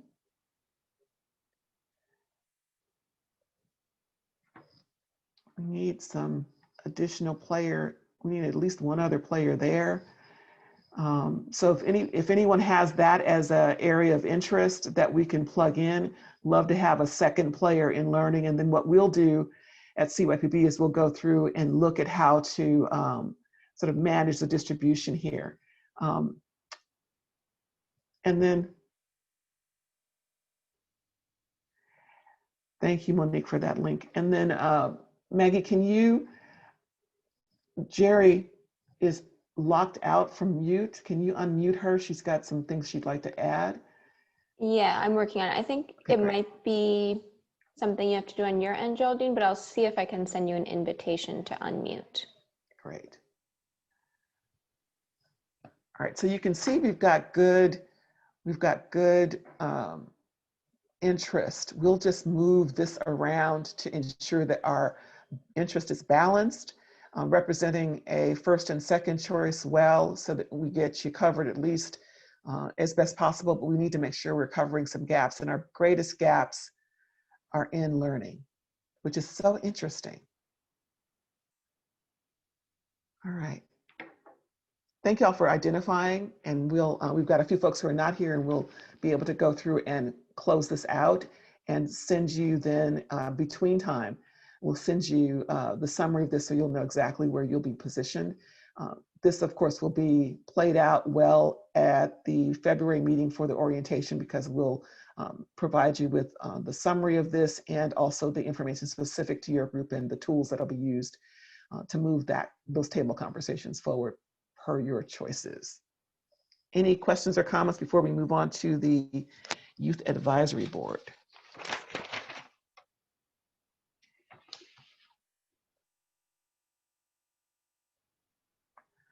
So before we go there, I want to thank you for identifying who needs to be included. Even if you didn't know the specific who's, we've got some opportunities to sort of drill down and figure that out. Thank you for volunteering to sign yourself up for table leadership. And thank you for your willingness to move us into a board that does the work of action around coordination, implementation, and then monitoring the success of that. Appreciate that. I think we've got some great opportunities to make things happen in the 2021 and beyond scape. All right, let me turn it over to the Youth Advisory Board team to give you an update on that work. Before we go there, I know that Geraldine just joined on an iPhone. So if you want to share anything, Geraldine, I'll hold space for that.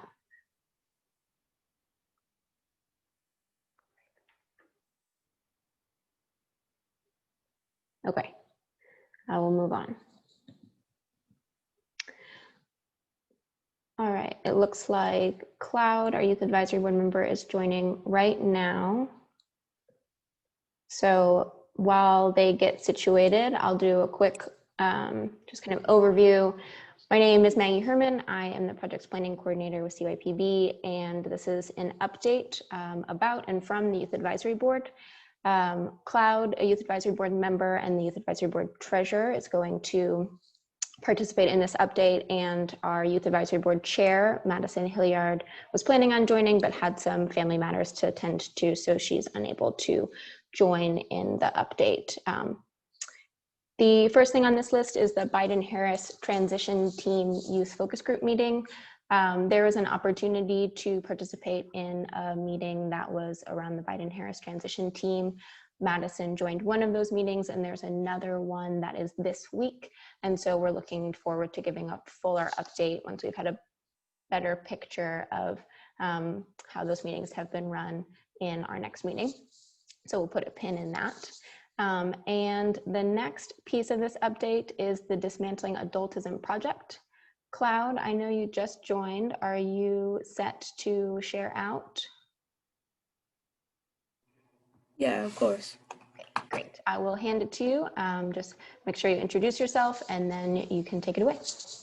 Okay, well, hi everyone. My name is Cloud. I go by they, them pronouns, and I am the treasurer of the Youth Advisory Board. Basically, with the Dismantling Adultism project that we've been working on for quite some time now, basically, it is to focus on the voices of the youth and to show adults that the youth have a voice and that we have an opinion on things that are going on around us, and that we basically are the future. And so, as you can see by the PowerPoint, we have had several meetings that have dealt with the dismantling adultism, several trainings, are also making a toolkit that will also focus the focal point of the toolkit to basically give information about how to work with youth and how to not be an adultist, which is letting kids speak and letting them take the role of helping and letting them be able to speak out on what they think matters to them and how to just properly help as well. Is there anything else I need to go over, Maggie, or did I hit all the focal points? I think you hit all the points, Cloud. I think the one question that I'll ask you is, what do you think the biggest impact of this toolkit could be for CYPB and the members that would pilot it for implementation once it's complete? Okay, so this is going to impact a lot of people. So not just the Youth Advisory Board, just like everybody who sees it is going to impact in a very great way, because it's going to be something that is just going to change everybody's opinion on youth and how we see youth and how we help youth and how youth work together with adults and work with each other. So that's my opinion upon that one. Cool. Thanks, Cloud. So just like Cloud said, the Youth Advisory Board has been hard at work building out this toolkit. It includes existing resources and references, data and terms, testimonials from young people, and tips for adults and tips for young people in different kinds of environments. And then the hope and plan is that CYPB and CYPB member organizations will pilot the toolkit for implementation. So stay tuned for kind of a fuller presentation of the toolkit itself and the accompanying pieces of the Dismantling Adultism project that the Youth Advisory Board is still building out. Thanks, Cloud, for giving that really good overview of this project. So I'm going to pause, and before I move on to the next piece, does anyone have any questions about the Dismantling Adultism project or for Cloud?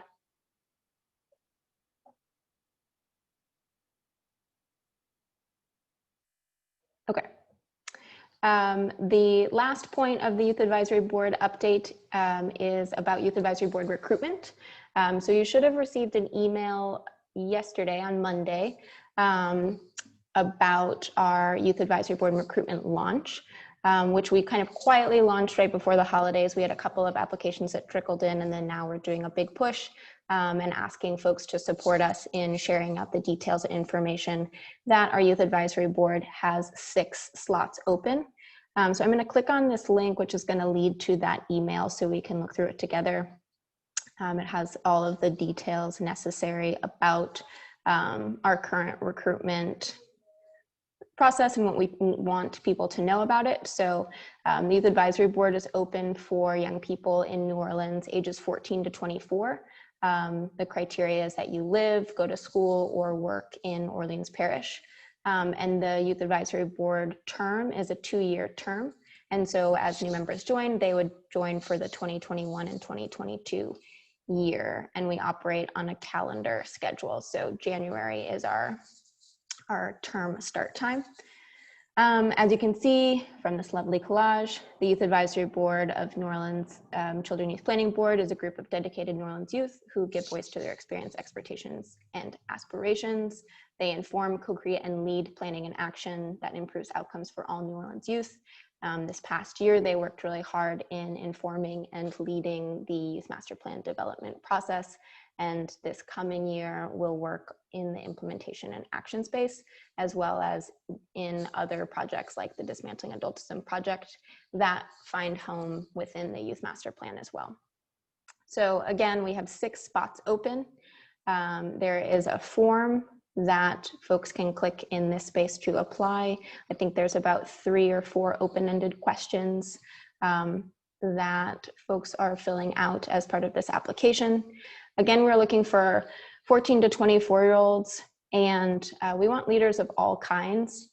We know that leadership comes in many different forms and styles. Our board is full of people with different skills and strengths and ways of leading. So we are encouraging all young people to consider themselves as leaders and see themselves as part of the board. This is an overview, again, of why youth advisory, or why people should consider joining the youth advisory board.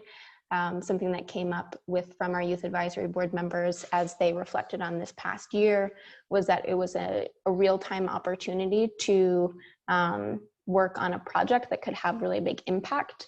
They also mentioned that they got to meet new people, even in the virtual space. That was really important. And they have opportunities to be at decision-making tables and be part of the movement to expand and sustain a powerful youth voice in New Orleans. And then right here in this middle space is very important for us to pause and take a look at, because we have a big ask that you all support in the spreading the word that applications are open. If you work with young people, or if your organization is connected to young people, we ask that you please help pass this on. You can share this email, and then these icons click to different social media platforms where we've shared the post with accompanying information that says where to apply and how to apply. So there's Facebook, Instagram, and Twitter. And so you can click directly on that link and find a way to reshare on your own platform. And the post all looks the same with this purple background and this information. And then lastly, something to note, member commitments and benefits. Again, members serve up to 2 years. They attend virtual monthly youth advisory board convenings, as you saw on that matrix, on the second Saturday in February through November. They have no meeting in August and will not have a meeting in December, and will also have additional convenings as necessary, so joining certain CYPB meetings and other project or subcommittee meetings as determined. There are participation stipends available for all members, like Karen said. Every other month they receive a participation stipend for their work and contributions, the hours that they spend doing this hard work. And then also community service hours are available as requested from members.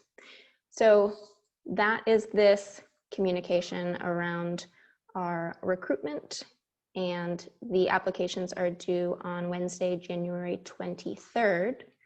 And that also is communicated here. So that's our first ask, is that you help us spread the word about that. And our second call to action is that you consider joining the selection panel.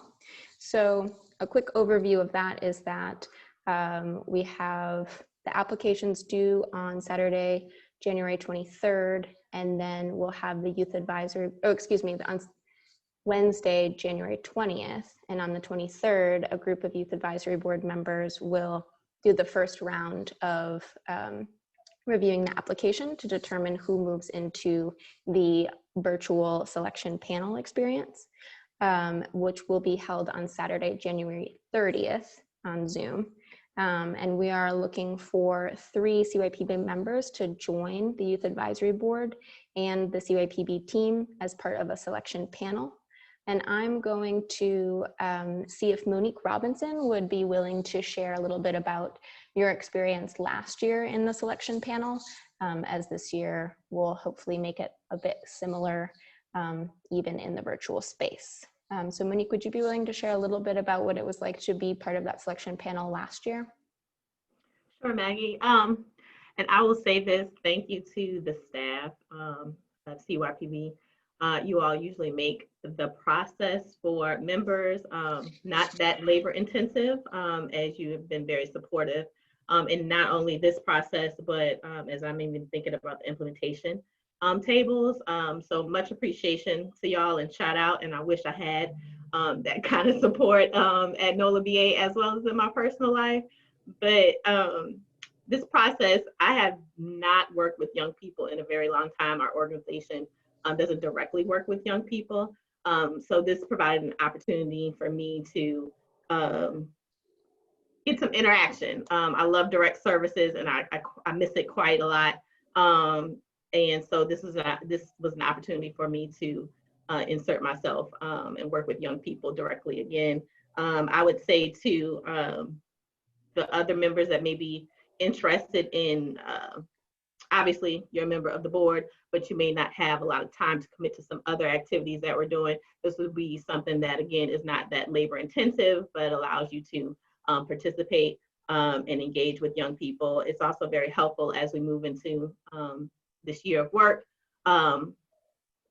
getting to know the young people more so. And so when you're in meetings or when you're in these community meetings, they're there as well, providing their voice and providing support for us as well as we provide support for them. So overall, it was easy breezy.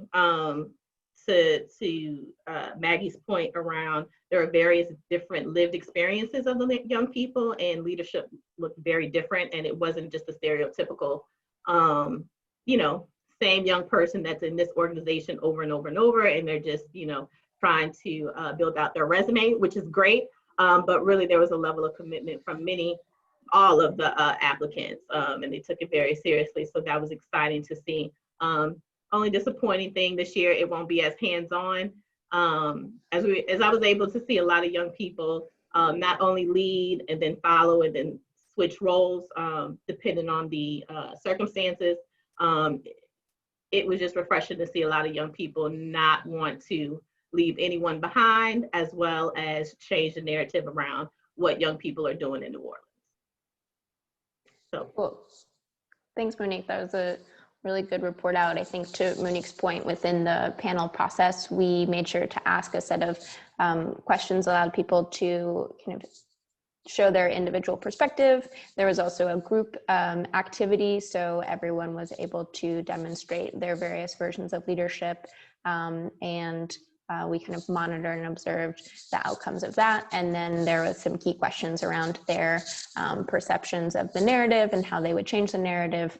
And so there was kind of a full range of activities that we got to do within that selection process, and give people different opportunities to show their full selves. And so again, if you're interested in being a CYPB member who serves as a part of that selection panel, I encourage you to put your name in the chat box, and we can make sure to follow up with you to share the additional information, the schedule, any materials that you would need to be most ready to play that part.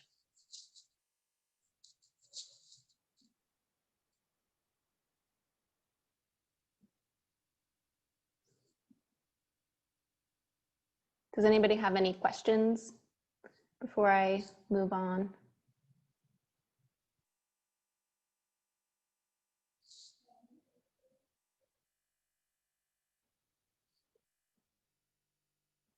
Okay, I will move on. And again, if you are interested, it is on Saturday, January 30th on Zoom. So from the comfort of your own home, and we're looking for 3 members to support this process. All right, Karen, that is the end of the Youth Advisory Board recruitment update and Youth Advisory Board update as a whole. Cloud, thank you so much for joining us to share your updates, and I will pass it back to you, Karen. Thank you, Maggie. Larry, are you out or are you in? I don't know if you're still here. I know you had another meeting to get to. So I'm gonna keep it moving. Thank you, Maggie. You do have one in the chat, so we're down to 2. Karen, I'm sorry, I'm on mute. I'm in. Okay, go ahead. It's all you, Larry. Yeah. So, well, I know you've asked. Do we have any announcements? Any member announcements? Any info any member wants to share?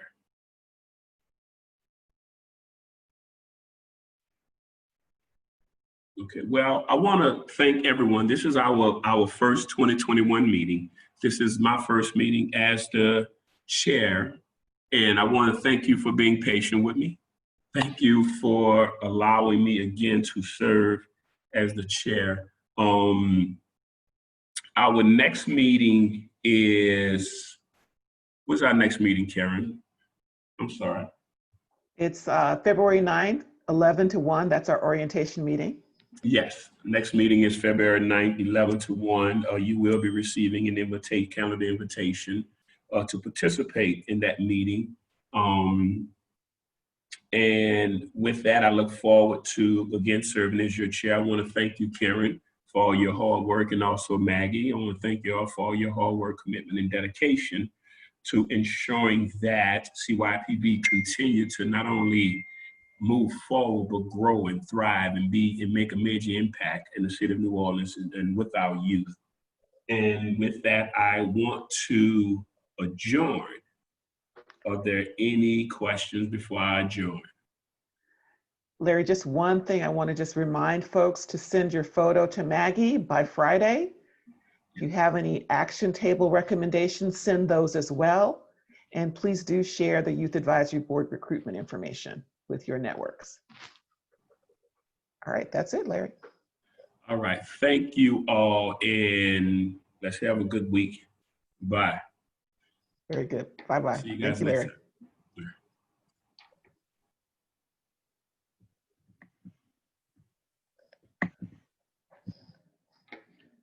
I have my video on the whole time.